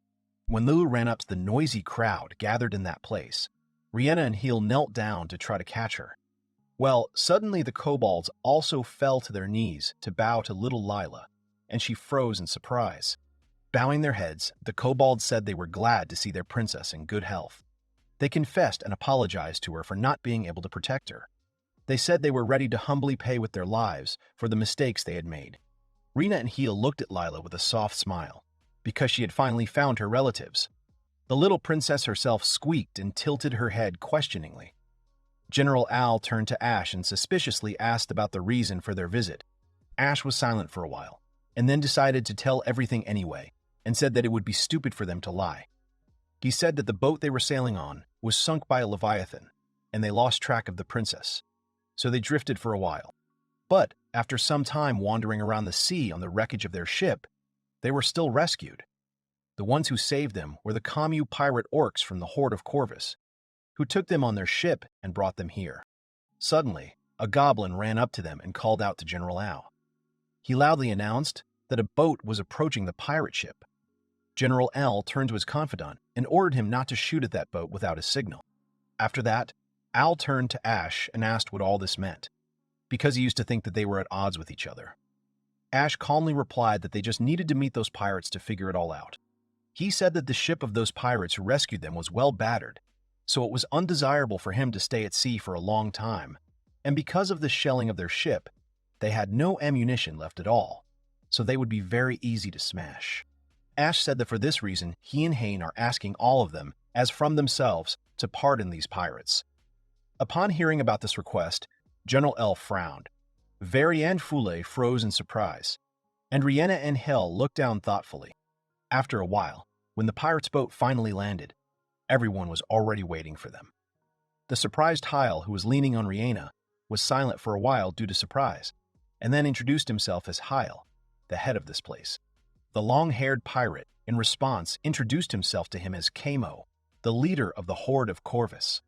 He said that the battle with Leviathan was even more surprising for them, but they were even more surprised that an island inhabited by inhumans was ruled by a man. Heel stared in amazement at the orc Kamo and his henchmen, who towered several meters above them all. Heel swallowed hard and thought about how these pirates were very big even for an orc.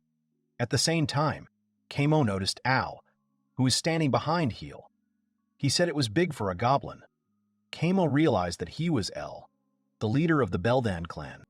General L frowned and exclaimed that his name was Alvin now. He said that they would help these pirates, but despite this, they would not forget their old grudges. He asked the captain if he was ready to accept their help. Taking his sword out of its scabbard, Kamyu said that it was just fine since the Beldan tribe was here. He said it must be their fate. Seeing how he pulls out a weapon, the goblins immediately became alert and began to draw their weapons. Kamyu suddenly put his sword on the ground and said that he, Kamyu, the leader of the Horde of Corvus, was praying for the lives of his comrades. He clenched his jaw tightly and began to take off his hat. Kamo knelt down, submissively lowering his head. He pressed his hat to his chest and said that in return for saving his comrades, he would give his own life. Everyone present there gasped in shock.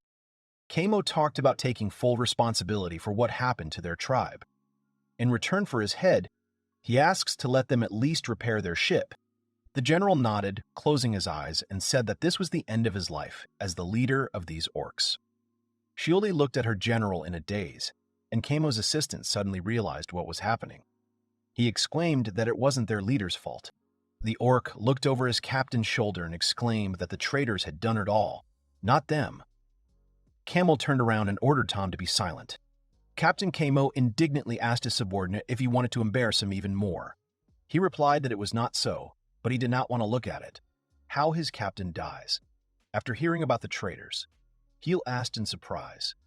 After hearing about the traitors, Heel asked in surprise.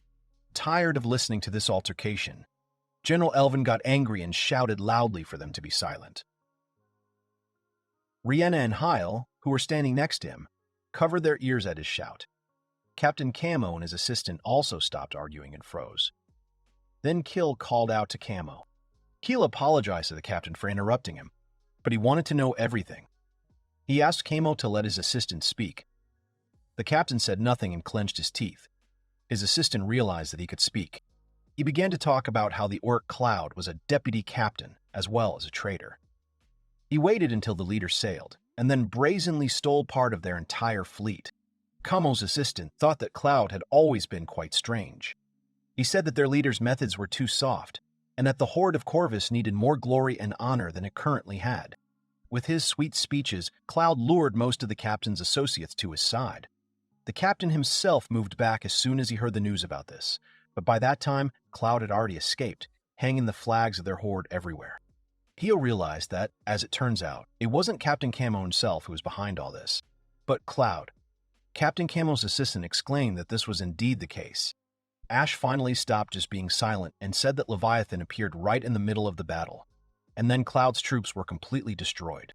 Eel furrowed his brows because he realized that it was the bodies of the people from Cloud's army that they had seen in the water back then. Ferris said it really looked like it. Ash closed his eyes and said that Captain Kami was the one who saved them at sea. The kneeling captain's face darkened when Al said that everything was pretty funny because Captain Kami's horde had always been engaged in piracy, but never attacked other factions for no apparent reason. Captain Camu got angry at Alvin's words and scratched the ground with his claws. He asked about what was wrong with it and what had changed.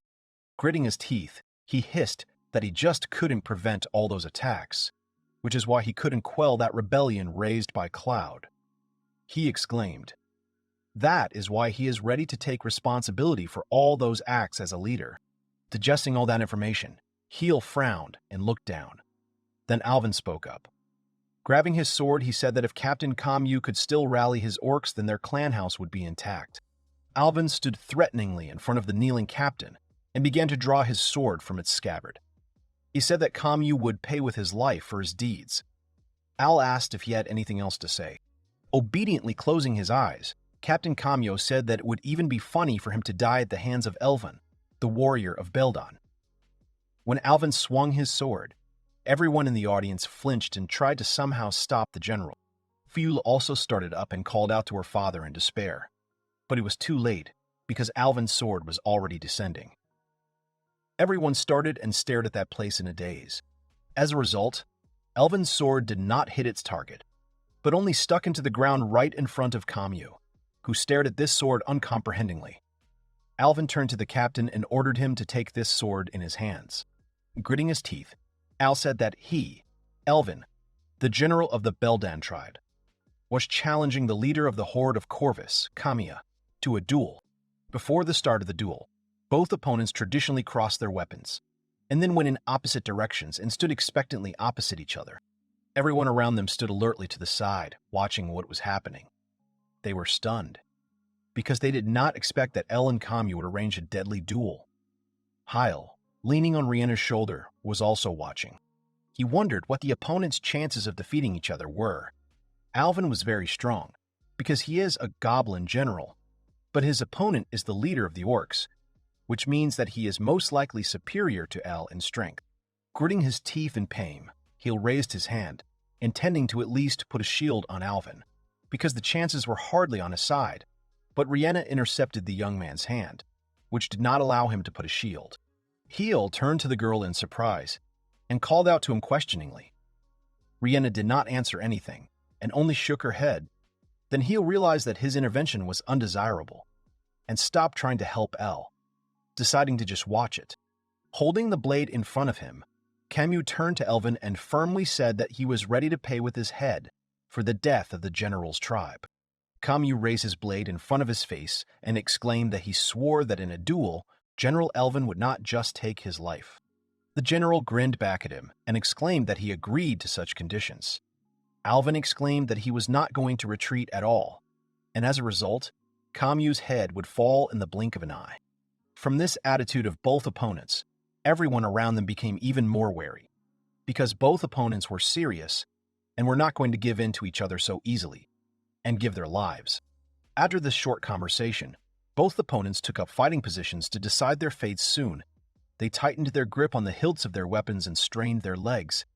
After a couple of seconds, both opponents violently attacked each other. At the very beginning of the battle, Alvin swung and threw his battle axe directly towards Captain Camu, but he managed to react and crouch down, successfully dodging. After the attack, the axe began to return to its owner, but Camu knocked it down with something. When Ivali finally caught his axe, Camu realized that this was his lucky moment and decided to strike. He rushed to Alvin and hit him on the arm, which caused his axe to fly off to the side and sink into the ground. Despite this, Alvin managed to bounce away from Camu's blow. Heel opened his mouth in a daze. Both opponents acted so quickly that both he and almost none of the observers realized what had happened. Left with just one battle axe, Alvin became even more serious. He held up a second battle axe in front of him, preparing for another attack. At the same moment, Kamyu attacked him with his sword again, muttering that no one had ever dodged his sword like that before. When Kamyu attacked him again, Alvin managed to dodge his attack, but it grazed his cheek. Rihanna gasped in amazement. She said admiringly that Captain Kamyu was too fast, so his attacks were very difficult to predict. Someone exclaimed that Mr. Kamyu was just incredibly strong. Fuel, standing on the sidelines and excitedly watching her father fight to the death, clenched her hands into fists and nervously pressed them to her chest. At the same time, her father pulled the rope to retrieve the second axe. That axe was right behind Captain Kamyu's back at that moment. The observers gasped in shock when they realized what Alvin's plan was. Everything was calculated so that the axe would strike the stone from the back. He exclaimed that it was very mean. By that time, the axe was already nearby, so Kamyu turned around to fight it off. Alvin took advantage of this and attacked him, but he was forced to jump back, because, to his surprise, Captain Kamyu managed to intercept the axe, flying at his back and throwing it towards Alvin, who opened his eyes in a daze. Attacking him with his sword again, Kamyu shouted to Alvin to choose what he would block in the end, because he could only block one attack. The general had to choose between his axe and the captain's sword. As a result, Alvin chose to dodge his axe and take a sword strike. Everyone present gasped in shock. Blood splattered to the sides, and Kamyu stared in amazement, not understanding what was happening. The captain's sword thrust pierced only Alvin's arm. The general grabbed Kamyu's arm with his wounded hand and said that he had fallen into his trap, squeezing York's hand harder. Alvin said that now he would not be able to swing his sword so easily. He croaked for the captain to surrender to him, but he suddenly grabbed his other hand. Kamyu was bigger than Alvin to detect which species he belonged to, so the goblin now had to push even harder. Kamyu said that it wasn't really him who got caught, but Alvin himself, who set up such a trap for him. From the strain, Alvin's legs crashed into the ground and violated its integrity. Putting more pressure on him with his weight, Kamyu told him not to be misled because of his condition. Kamyu said that he was an orc and would never lose to a goblin in battle. Kamyu put more pressure on Alvin, which made him clench his teeth. The captain exclaimed that he would break his opponent's arms. Almost everyone in the audience opened their mouths wide, each of them rooting for their own. Alvin grinned and told Kamyu to keep his jokes to himself. He tightened his grip on his opponent's hands and said that his words were true for ordinary goblins, but he was fighting with Alvin, the general of these goblins. A mark suddenly lit up on his body. The general growled that the captain was now fighting the greatest warrior of the Beldan tribe.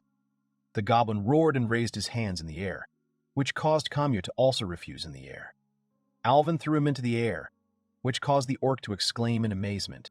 Being in such a limbo, Kamyu asked in amazement how Alvin managed to do this. Without answering him, the general waved his hand and grabbed Kamyu's head, growling, after which he turned over in the air, ending up above him. Everything happened so fast that the audience did not even have time to understand. As a result, the captain's head crashed right into the stone. It happened because Alvin grabbed the captain's head and pressed down on it with all his weight. After that, he broke the captain's saber. Seeing that their general had won, all the goblins rejoiced. They took off and began to run excitedly to Alvin. They asked if Kamyu was dead. Sitting on the ground, Alvin grinned and said that it would not be so easy to kill the leader of the orcs. Kamyu began to come to his senses and coughed up blood. He croaked that he had lost to the captain. Without opening his eyes, he resigned himself to his fate and told General Elvin to end it. Hearing his words, Alvin got to his feet and grabbed an axe. He said that everything was just fine, because since he won, Captain Kamyu's life now belongs to him. Alvin exclaimed that he was not going to waste this life in vain. Upon hearing this statement, Kamyu's eyes widened in amazement. Having stopped paying attention to him, Alvin raised his axe and proudly exclaimed that the duel was now over. He exclaimed that his clan had won the war against Corvus. All the goblins of Alvin rejoiced even more and made a very loud noise on the island with their rejoicings.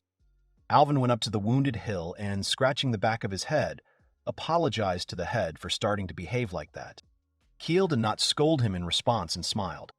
He said that this behavior is just very similar to Alvin. After that, Hill thanked Alvin for what he had done. And the general smiled back at him. Rihanna led Heel closer to the defeated Kamyu, and then Heel turned to the captain. Heel said he could stay on this island until he fixed his ship. Heel said that by the time the ship was repaired, Kayu's people would be able to get in order. He asked if the captain would agree to such a thing. Both the captain and his assistant stared at the young man in surprise. With his head down, Kamyu announced that he was accepting Heel's offer.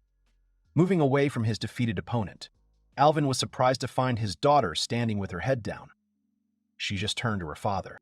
After that, she suddenly kicked her father's leg with all her might. He jumped painfully and yelled. Stunned, Alvin asked why his daughter had hit him like that. Without answering anything, the girl leaned against her father, lowering her head. She sighed heavily and reminded Alvin that she had already told him not to get so hot anymore. But again, he did not obey her. At the same time, Captain Kamyu managed to recover and get up. He pointed at Heel sitting on a rock and shouted loudly to his subordinates to listen to him. Kamyu exclaimed that as long as they were here, they would obey Heel. The entire crowd of warriors immediately approached Heel to greet him loudly.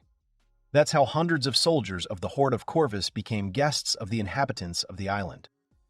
But such a large number of guests made Heel a little worried, as well as Ash and Hain, who followed the orders of their queen and came to Lil to serve him as the foster parent of little Lil. Ash said it looked like the Belden tribe had taken over Hill's command after all. He suggested that in this case, Heel should give them new names, because now they serve him. The young man agreed and said that what they would receive in exchange would come from his label. So Heel did not know what the end result of the name change would be. Il said that what he wants is to protect Leela. He decided that Ash would now be called Ashton, and Hain would be called Haines. Both kobolds bowed their heads and exclaimed that they were swearing on their lives. After that, Heel sighed heavily and said that Valis seemed to be very busy. Very smiled and agreed with his words, because he was checking the wounded and preparing new places for the guests to live. Suddenly, Heel felt intense pain and shuddered. Rihanna immediately excitedly jumped up to him, while the young man slowly sank onto the stone, holding his head with his hand. He sighed and tried to reassure the girl that he was fine, and he was just tired. Not listening to his beliefs, Rihanna put her hand on his forehead anyway, and exclaimed that Heel had a fever. Rihanna turned to Valis and said that she would take Heel to the room and asked that Valis take care of him after that. The goblin agreed and exclaimed that the girl could rely on him. A tired Heel turned to Rihanna and asked what she was doing, because he was all right. The girl replied with displeasure that Heel had worked too hard. Suddenly, she wrapped her arms around the uncomprehending youth and apologized to him. Heel asked, confused, what she was doing.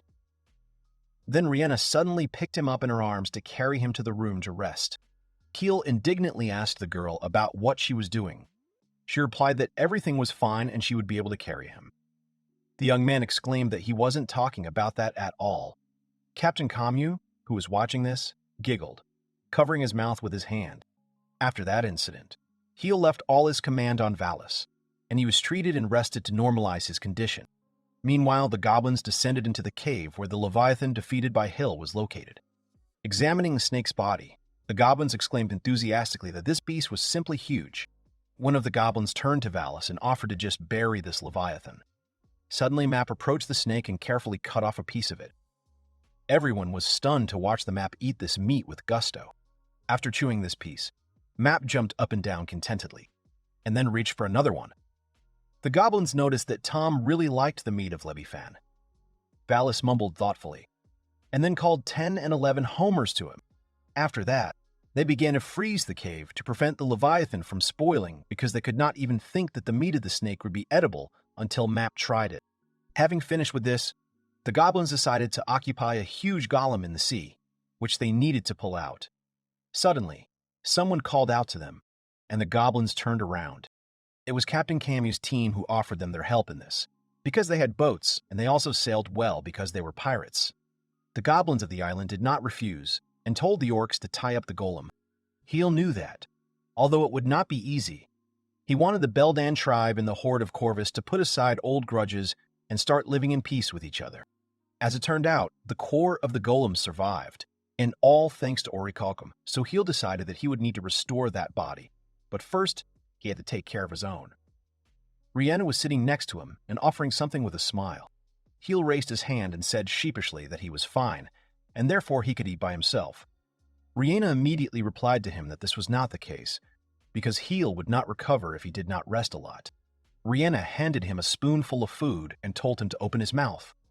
In the end, Heel couldn't refuse her and obediently ate everything, thinking that Rihanna was more stubborn than it seemed at first glance.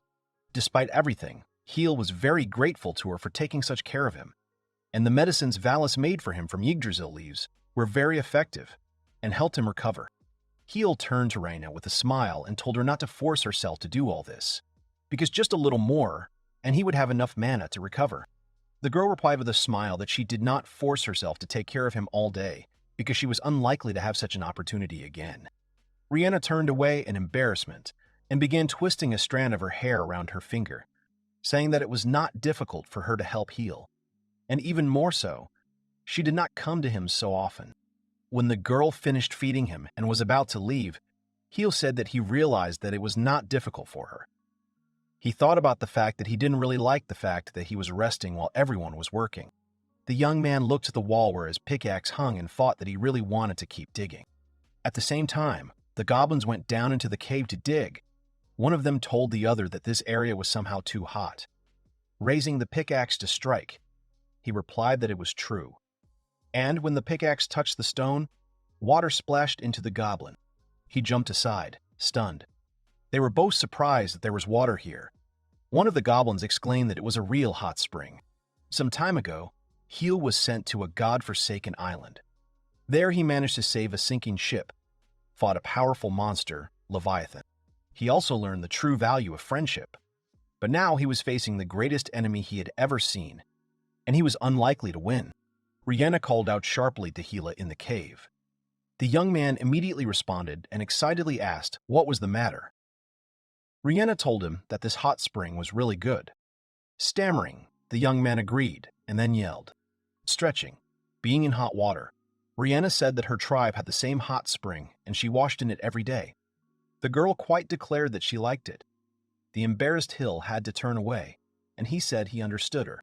He almost completely immersed himself in the water so as not to see Rihanna and wondered how it happened in the first place. It all started a week ago. Hill got tired of having to lie in bed all the time and just relax, so he decided to practice using a pickaxe. He swung the instrument and exhaled that everything was fine. Suddenly, the door to the room flew open. Just at that moment, Heel wanted to strike with a pickaxe, but he felt a strong pain in his side. The young man shrank and howled painfully. Everyone who came to visit him stood stunned on the threshold. Rihanna helped get back on the bed and sit down. Holding him down, she grudgingly reminded him that she had told him to stay on bed rest for now. Heel apologized awkwardly to the girl. Captain Camus stared disapprovingly at Heel and asked if he had been taught that girls should not be offended. Only then did the young man realize that Rihanna had not come alone, and said that it was a rather rare sight to see the captain here. Taking off his hat, Captain Camus explained to Hill that he was just passing by and decided to look in on him. He said that Rihanna was just showing the island to him, and the kobolds who were now standing next to him. Camus leaned over to Rihanna and quietly reminded her not to forget something. The girl immediately realized what he was talking about and handed him something. Taking it in his hands, the young man immediately realized what kind of thing it was. He straightened it out and exclaimed that it was his clothes. He was pleased to say that even though it was pretty worn, it still looked like new. Smiling at his joy, Rihanna told him that these clothes had been restored with the help of spider threads, so now this thing will be even better than before. Continuing to inspect the clothes, Heel happily thanked Rihanna. After that, Ashen finally decided to start a conversation and said that, as it turns out, this island is full of different surprises. Kobold said that although this island is small on land, there are a large number of tunnels hidden underground, and blacksmithing is also very developed. Captain Camus said that he had been to many places, but he had never seen Yggdrasil. Sitting on the bed, Heel said that he could make this place even better for living, which is why he would welcome any suggestion or comment from the captain. He agreed to help him and said that the Horde of Corvus would make every effort to do so. He suddenly said that he and his people would be glad if Heel accepted them as residents of this island. The young man's eyes widened in surprise at this statement. Heel apologized to the captain and his people for the fact that the Belden tribe did not treat them well. The young man said that it was not Kamu's fault, but despite this, reconciliation would take a long time. Kill said that he agreed to accept Kamiya and said that he could not worry about the relationship because the entire Belden tribe obeys him. A man. The young man thought that soon the goblins would forget their grievances. Kamu thanked him. Suddenly, the captain asked how a simple man, the ruler of the island, who is so kind to monsters, managed to create such a dominion here. Hill thoughtfully tugged at a lock of his hair and said that it was quite a long story. The young man said that he actually came from Sanfaris, and this island belongs to the kingdom. Captain Kamu was interested in the origin of the hill, and he wanted to ask about it. But at that moment, someone ran to them and shouted that they were in trouble. It was Ri, out of breath from running, who leaned her hand on the wall to catch her breath. Hill became alert and asked what was the matter. The excited girl exclaimed that their hot water was running right out of the ground. After that, Hill packed up and went down to the cave with the others where this hot water appeared, which was mentioned by Ray. Seeing a small pond with steam rising from it, Rihanna gasped in admiration. Valis turned to Hill and asked how the young man was feeling. He replied with a smile that he felt pretty good, since now he was able to walk on his own, and also come and look at this wonderful find. General L looked over the young man's shoulder and exclaimed joyfully that this was a hot spring that he already liked. The goblin even smiled in excitement and clenched his hand into a fist. Little Ree looked sullenly at her father, and, putting her hands on her hips, said that he was very optimistic. The girl suggested that it might just be a cave flood and not an endless source. The goblins who found this water said that they were just digging, and then suddenly water came out of this place which still did not stop pouring from the ground. Hill asked if they had ever had this before. Ree, who still did not believe that this was an endless source of water, said that they had had this happen before, but then there was not so much water. Hill decided that first he had to make sure that the water was not dangerous. Suddenly there was a loud splash and water splash in all directions. It was Map who, without worrying about anything, jumped into the water and began to wash himself quite well. Al exclaimed that it wasn't fair. Valis said the water was good, especially since he had checked it before Hill's arrival. The young man squatted down by the water and turned to Map. He asked him if there was a way to get this water out. Valis mumbled thoughtfully and said that it would be possible if this source were in the mountains, but it is difficult to do it from underground. Hill drooped and said that it would really be difficult. Map suddenly came up with a solution to this problem. Hill thought that he definitely had a plan to get the water out, since Map quickly packed up and ran to his forge. After that, the inspired Map drew a plan on the ground for what he needed to do. After looking at the drawing, Hill realized that Map wanted to use the workshops to make molds out of stone and iron. The kobolds and Captain Commus, they're dumbfounded at how Hill was doing something with an entire mountain of iron. The captain asked in surprise what was going on, and Hill told him that it was a routine inventory. Then the goblins melted this iron and carefully poured it into molds. Everyone was busy making iron pipes out of stone molds. At the same time, Map was busy improving the hands of numbers 8 and 9. Hill sighed in admiration and said that it was very similar to fire magic when a bright ray appeared from the improved arm. Watching the process, the young man realized that it connected the pipes, melting them. As a result, they began a large-scale project to bring hot water from the cave to the surface, in which everyone participated. Map and the others have created a sophisticated device to control the water supply so that they don't waste it. And they also built a huge swimming pool on the surface so that they didn't have to go down. Hyle would also like to do something and help everyone, but Rihanna always watched him, and when she saw Hyle pick up a pickaxe, a menacing smile appeared on her face. So the young man decided that his life was more expensive than his work. A week later, they finally brought the hot spring to the surface. Heel exclaimed admiringly that the pool turned out to be just huge.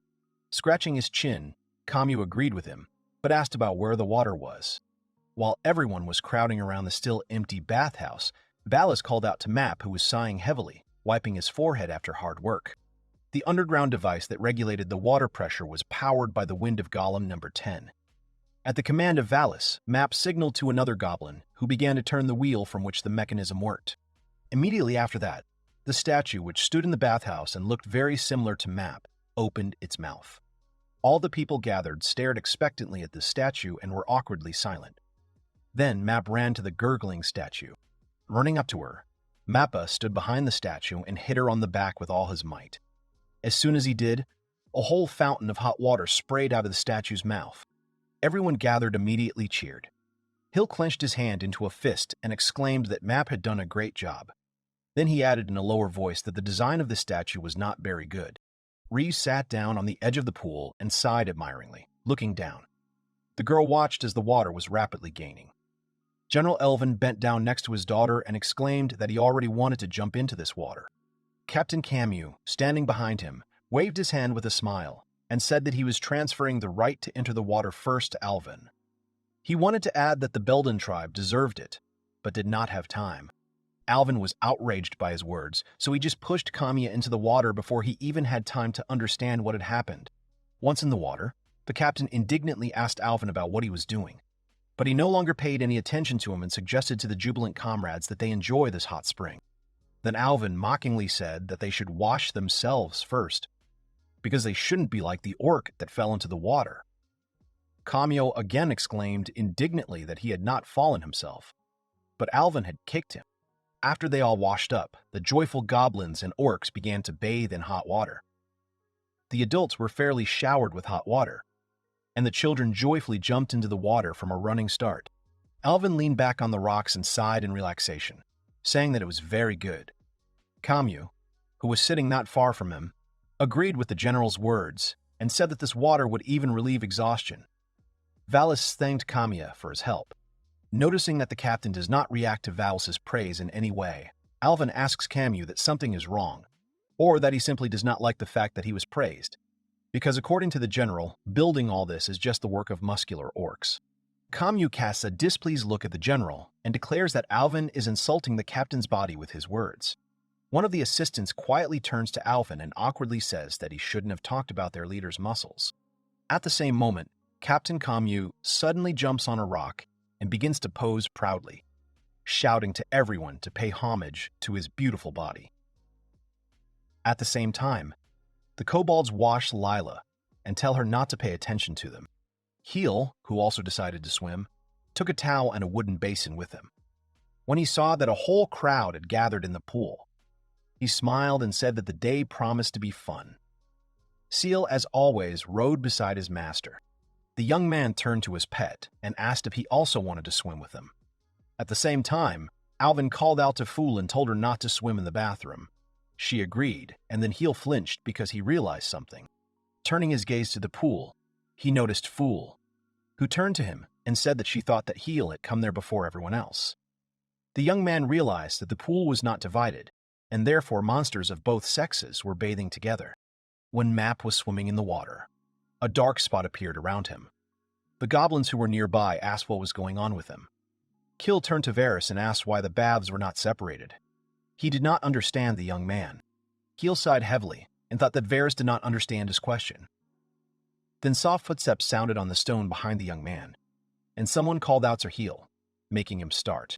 It was Rihanna, who was also going to swim in the hot springs. Holding a towel and a ladle in her hands, she said that she would like to wash the back of the chair. The young man was struck by lightning, and he opened his mouth wide. One side of Gila assured him that he could swim with Rihanna, since the baths were not separated, but his other side said that he needed to share the baths, but he could take advantage of the opportunity, since it was there. Heel argued with himself for a while, but then both sides came to an agreement, deciding that he should swim with Rihanna. The young man was angry that such bad thoughts flashed through his head and simply waved them away. He became nervous and began to quickly leave the pool, shouting to Rihanna that he was dizzy, so he would come to swim here later, and wished everyone a good time. Rihanna stared uncomprehendingly after the fleeing Hill. Hill turned his head to Shiel and said with annoyance that Rihanna had scared him very much. The young man said that his pet could go to the baths of someone else, since Hill himself did not really want to swim in that place. He scratched his head and admitted that he actually wanted to swim too, but he thought it would be more like he was bullying Rihanna. After thinking about it for a while, Heel finally decided to go down into the cave and swim alone, except for Sile, in the hot spring that was there. When he reached the spring, he stepped into the water with one foot and then went completely in. He sat down in the water, leaning back against a stone, and said that this water was perfect. Seal also jumped into the hot water. The young man looked back at the mechanism they had created to supply water to the outside and said that he never would have thought that they would have such a thing. Hill said that Mappa was indeed a genius and praised number 10 for doing a good job. Suddenly, Rihanna appeared behind Heel, who said that she knew that the young man would be here. He was startled and fell face first into the water. Blushing completely with embarrassment, he turned to Rihanna and asked what she was doing here. The girl told him that she just couldn't leave him alone. Rihanna apologized to him with a smile for the behavior of others. She said that everyone is so excited and noisy because they haven't seen the hot spring for a long time. The girl said she had already realized that Hill wanted to enjoy it in silence. A little later, Rihanna asked Heel if he would mind if she disturbed his peace a little and joined him at the spring. Soon the girl was already bathing in hot water, and Heel, blushing from head to toe with embarrassment, turned away. He had met the greatest enemy he had ever seen. Heel met this enemy face to face. Rihanna suddenly pointed to the side and called out to Heel to look in that direction. The young man started in surprise and turned around sharply. Rihanna said that the ore shines like the stars in the sky, deciding to calm his excitement somehow. Heel opened his inventory and began checking the contents. After studying everything, he noticed that they used too much iron to create pipes. Suddenly, Rihanna lowered her head and spoke softly to Heel, pulling him out of his thoughts. The girl suddenly announced that she wanted to tell him something very important. Because of her words, Heel was even more scared and shuddered. The young man thought that her words sounded too suspicious, since Rihanna decided to tell him something important while they were alone. Then he thought that on the technical side, there was also Seal and number 10. The young man was scared. Rihanna was trying to say something, but she didn't know how because she was hesitating and stuttering. Suddenly, she said that she could not understand the feelings of the goblins of her tribe. She apologized to Hill and said that she knew that Captain Kamyu and the others were sorry for what had happened earlier. But despite this, her clan's home would always remain in their hearts, and there was nothing they could do to help. The girl smiled and said that they were now working together, eating together, and basking in the hot spring together, despite their past disagreements. So Rihanna was happy. Because of her words, Heel also lowered his head and smiled. He told the girl that she shouldn't apologize, because the past is always hard to let go. Hill asked if she wanted to further develop her tribe. The young man already knew that the answer was yes, so he said that it was good. He told Rihanna to look at the island, which had goblins, slugs, cave spiders, goblins, kobolds, 2 people who lived together. After his words, Rihanna suddenly pressed her back against the young man's back with a smile, which made him open his eyes in a daze. She thanked Heel from the bottom of her heart. The young man started up and blushed even more. He wanted to ask the girl what she was doing, but did not finish, because when he looked at the girl, he saw that she was sleeping there, leaning against his back. He stared at the sleeping girl in surprise. Suddenly, he remembered that Rihanna had used up a lot of mana, but despite this, she continued to work hard. Hill turned away from Rihanna and looked in front of him. Looking at the ceiling of the cave, he thanked Rihanna, who did not hear him, for everything she had done. Suddenly, the girl slowly opened her eyes and started up. She apologized to Hill and said she just fainted. In surprise, Hill recoiled from the girl and grabbed Shilel. The heel was in the spring until it was boiled. After some time, perhaps because of the effect of the hot spring, but the reason was not particularly important to Hill, he recovered and was able to work. The young man swung the pickaxe, but did not feel any pain in his body.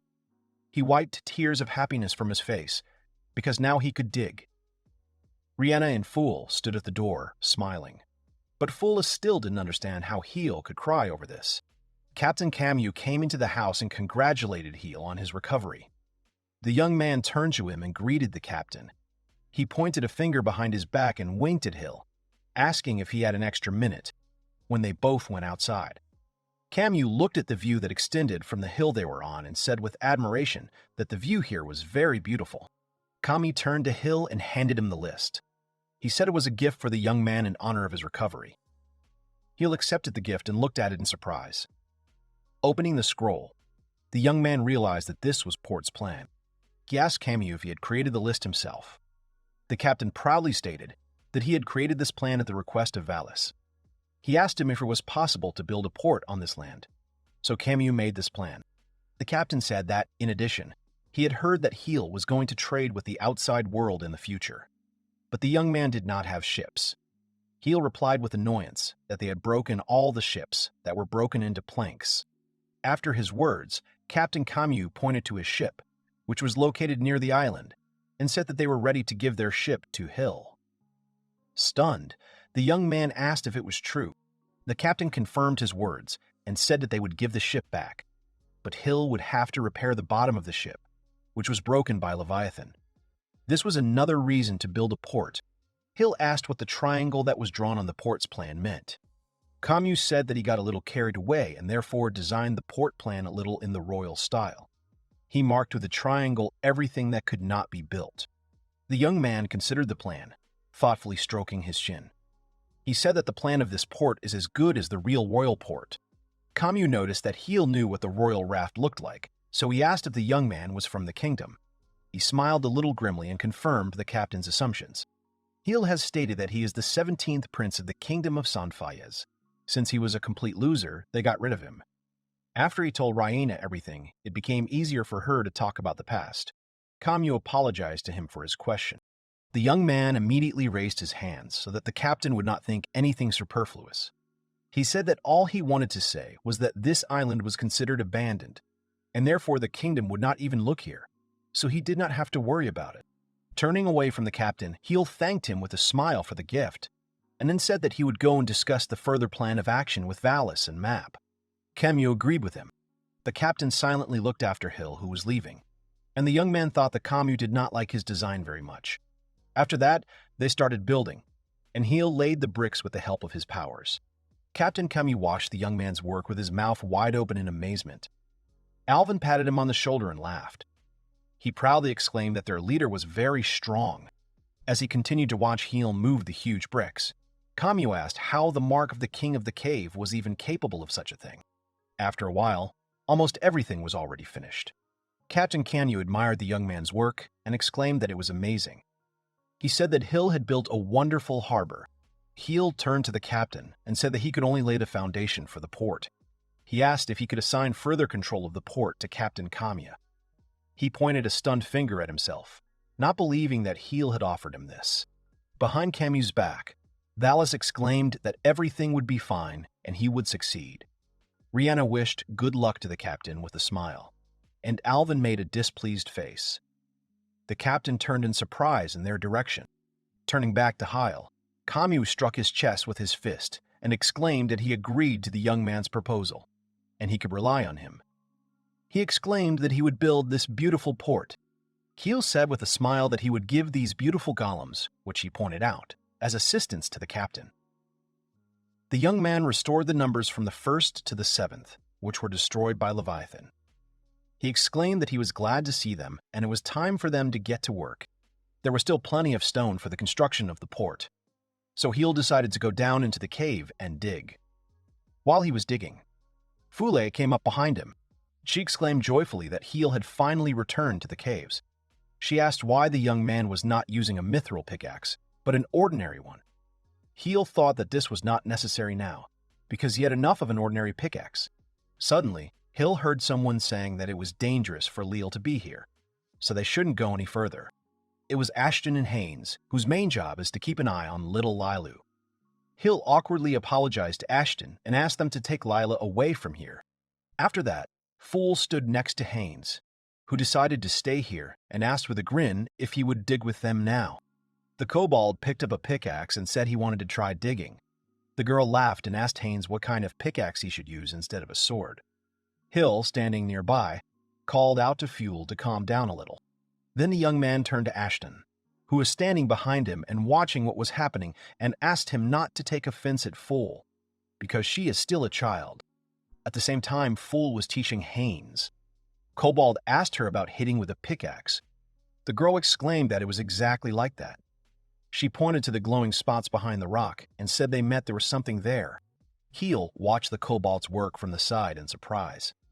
Haynes was very strong because of his appearance, and therefore quickly got to the end.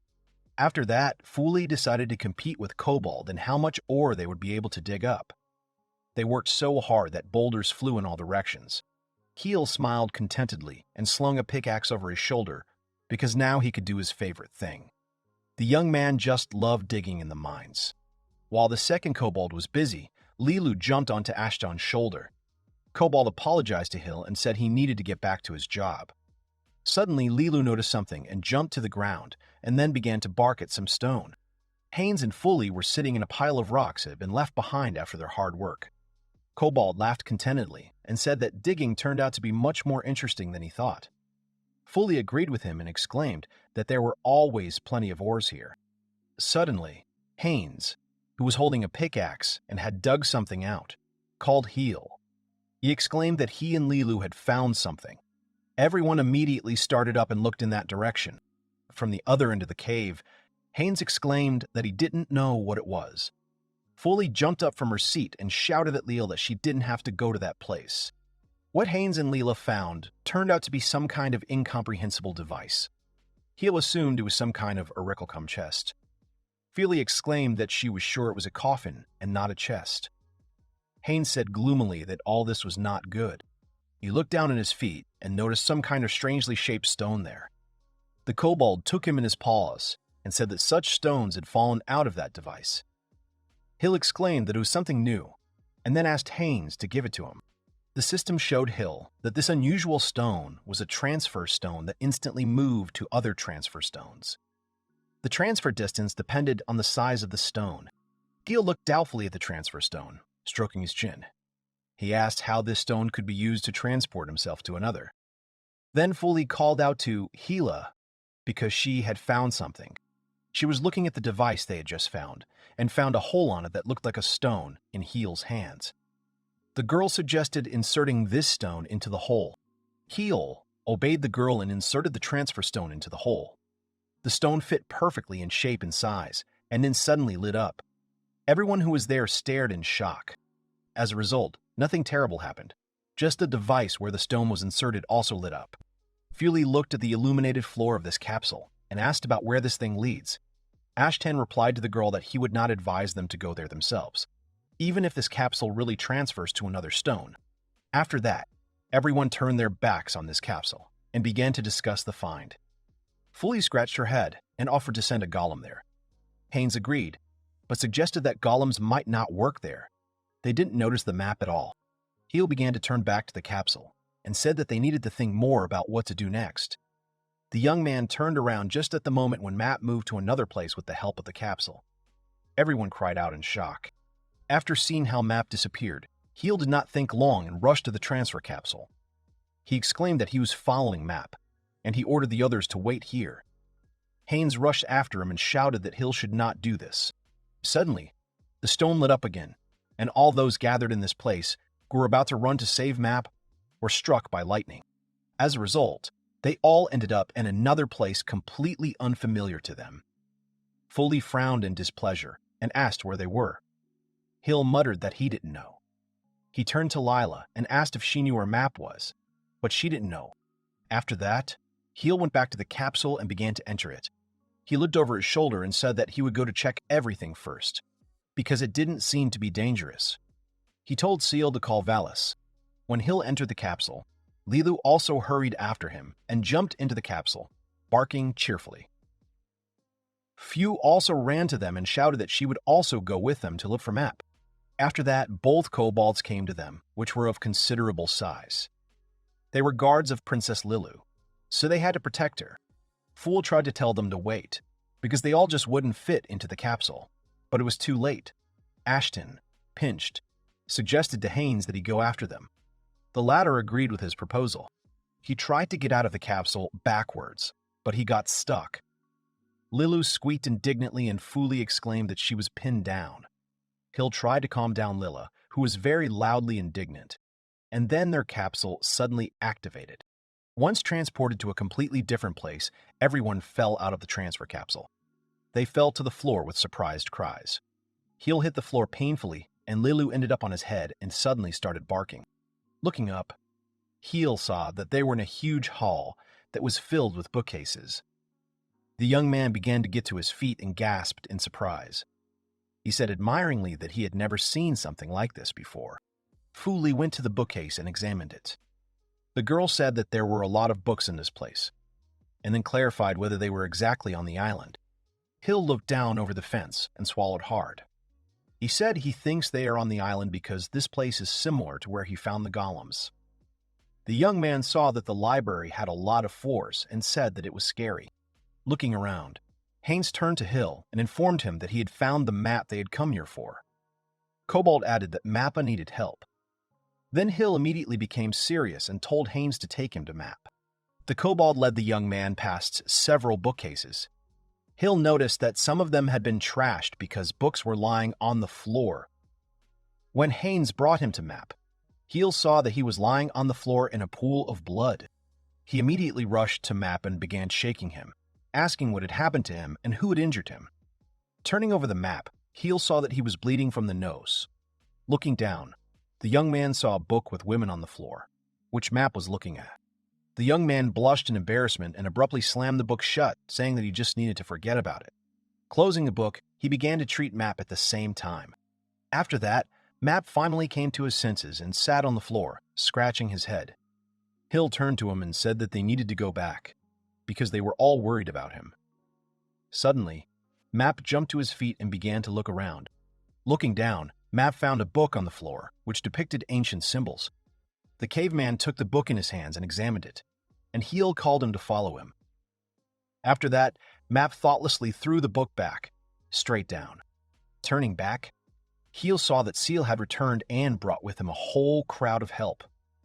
The young man asked the pet in surprise if he had brought everyone with him. At the same time, Valis discovered a book and picked it up. He called out to Hill and said that this book was a wonderful find. Hill walked over to the goblin and bent over the book he had found, examining it. Valis mumbled in disappointment and said that, unfortunately, he did not know what language this book was written in. Hill muttered that he couldn't read the book either. Suddenly, Captain Kami appeared behind Hill, who clenched his hand into a fist with joy and exclaimed that this adventure was very exciting. The captain really liked everything, including the teleportation device they used, the huge library, as well as the remains of an unknown civilization that lie underground on this island. Kami was very pleased with this adventure. He shifted impatiently from one foot to the other and suggested exploring the library. Hill agreed and said they would split up into groups to explore. He warned everyone to be careful because there might be golems here. After that, they split into 3 groups and began to wander around the library. They looked around with interest. While Hill was examining some armor, Few was trying to get a book from the shelf, but then Rihanna did it instead. After opening this book, Rihanna called out to Hila because there were pictures in that book. After examining the picture, Hill exclaimed that everything was drawn in great detail on it. Rihanna confirmed his words and said that the drawing was very beautiful. Bending over the book, Hill suggested that this city could have been here before them because the young man had already found similar structures on the island before. Foley jumped up to them and looked at the book. Rihanna drew attention to the mountain in the center.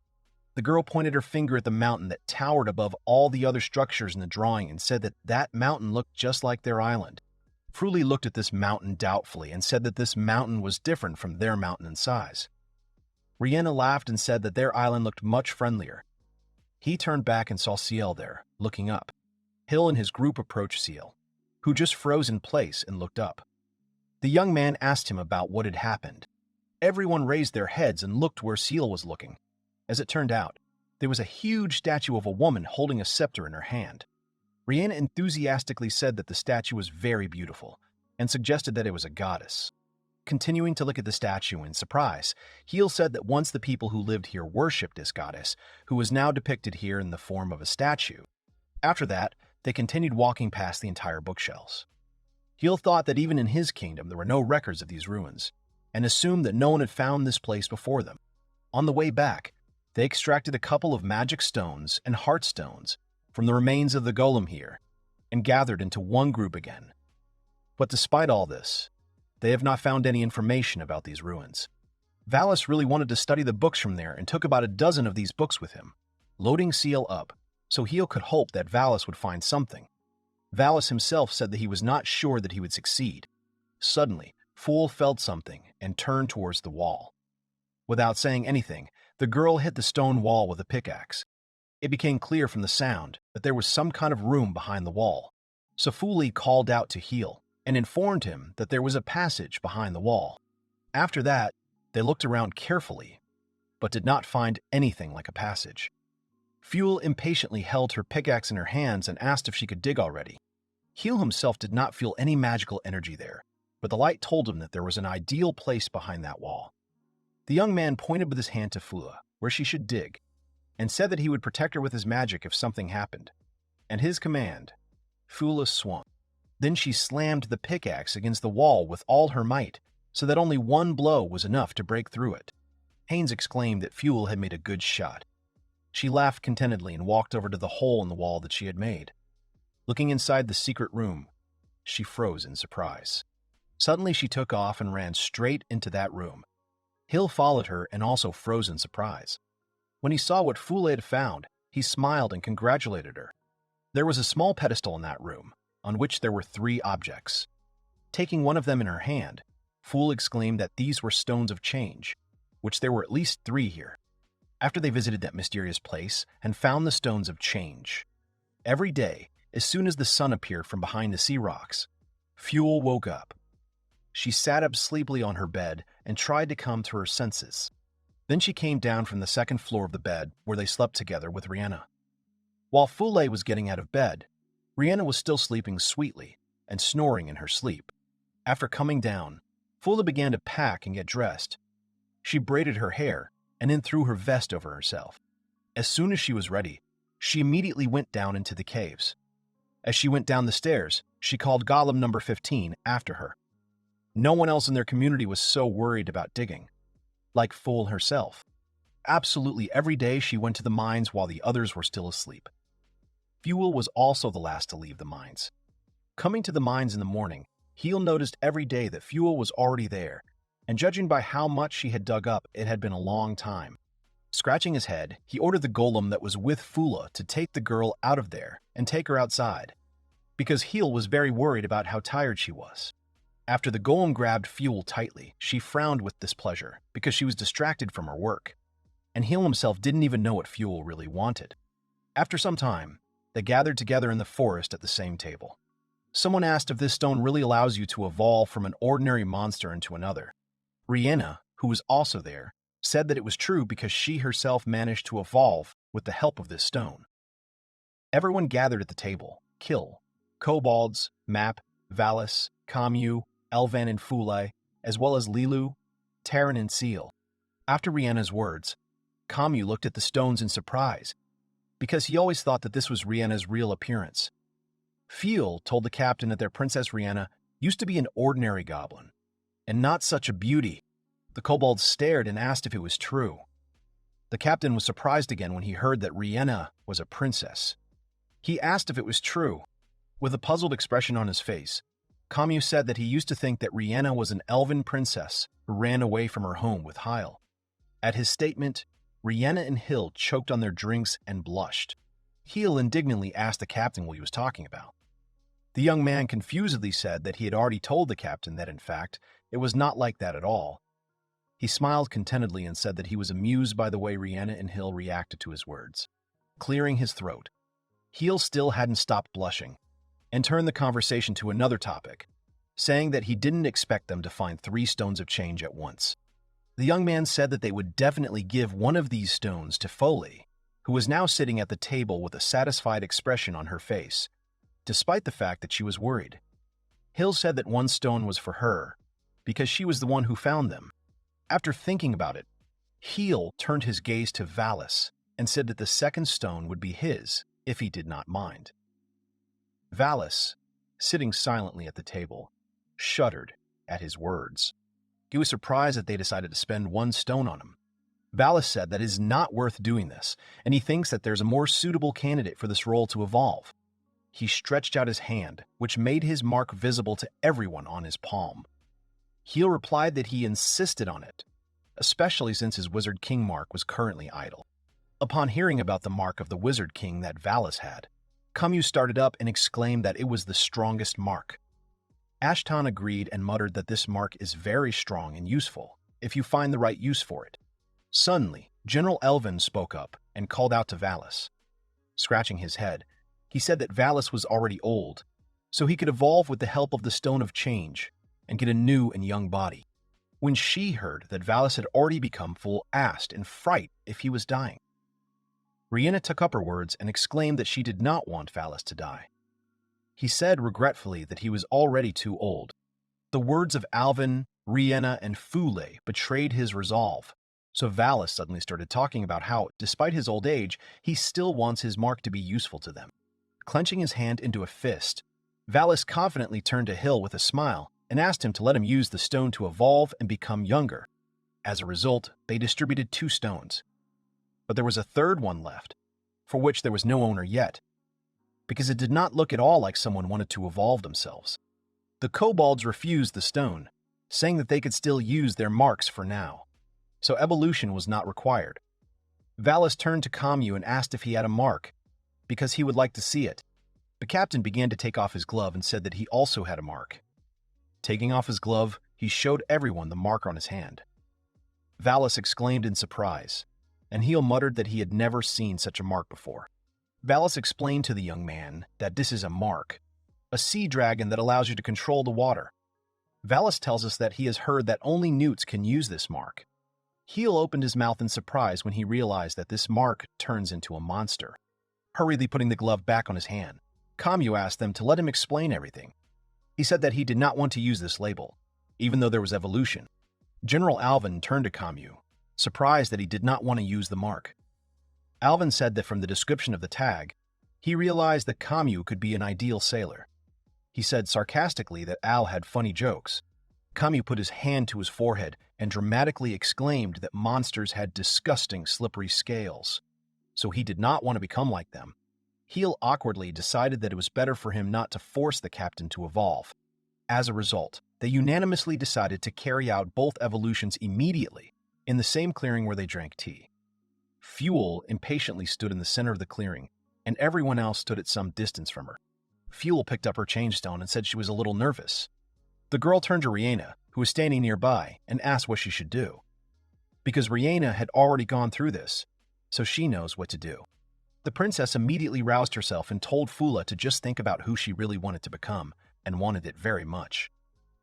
Rihanna clenched her hands into fists, sincerely rooting for Fula and wished him luck. Following Rihanna's advice, Fula calmed herself down and, closing her eyes, thought about what she wanted and who she wanted to become, thanks to the Stone of Change.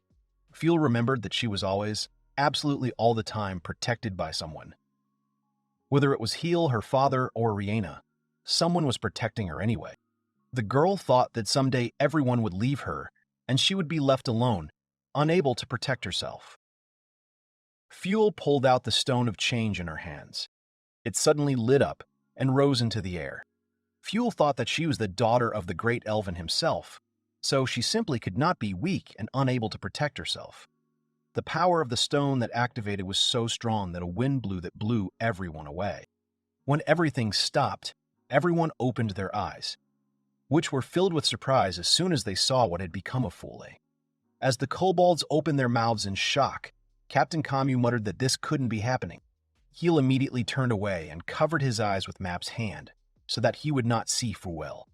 With a smile, the young man told Rihanna to do everything necessary. She immediately agreed and took the white dress in her hands.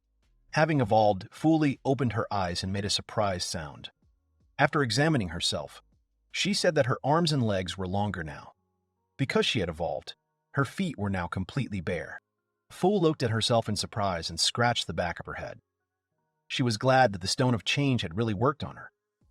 Now the girl has become much taller and more beautiful, and her arms and legs have stretched out.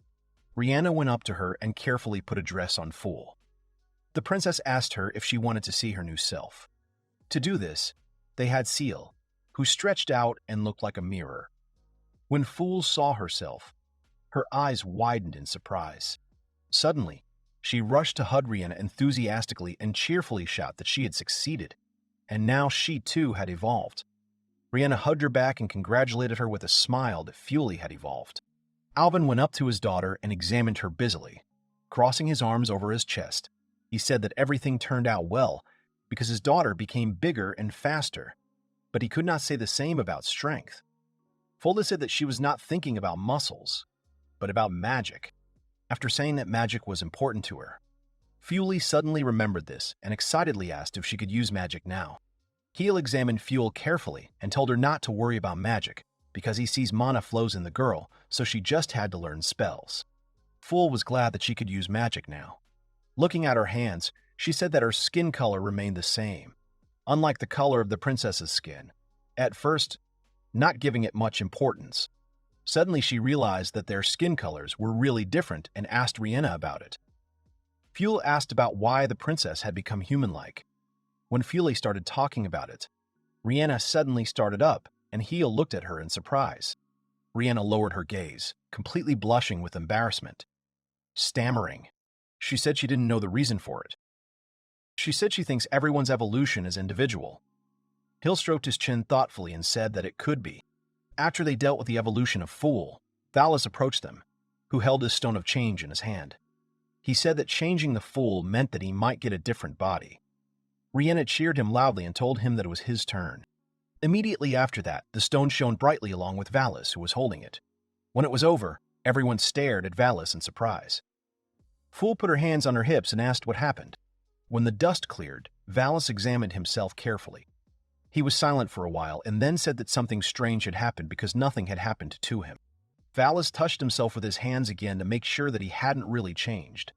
Camus stared at him in puzzlement and asked why nothing had changed in the end. Suddenly Valis started and froze in place. His body shook, which caused him to lose his grip and drop his cane. Everyone exclaimed in amazement and asked what it was.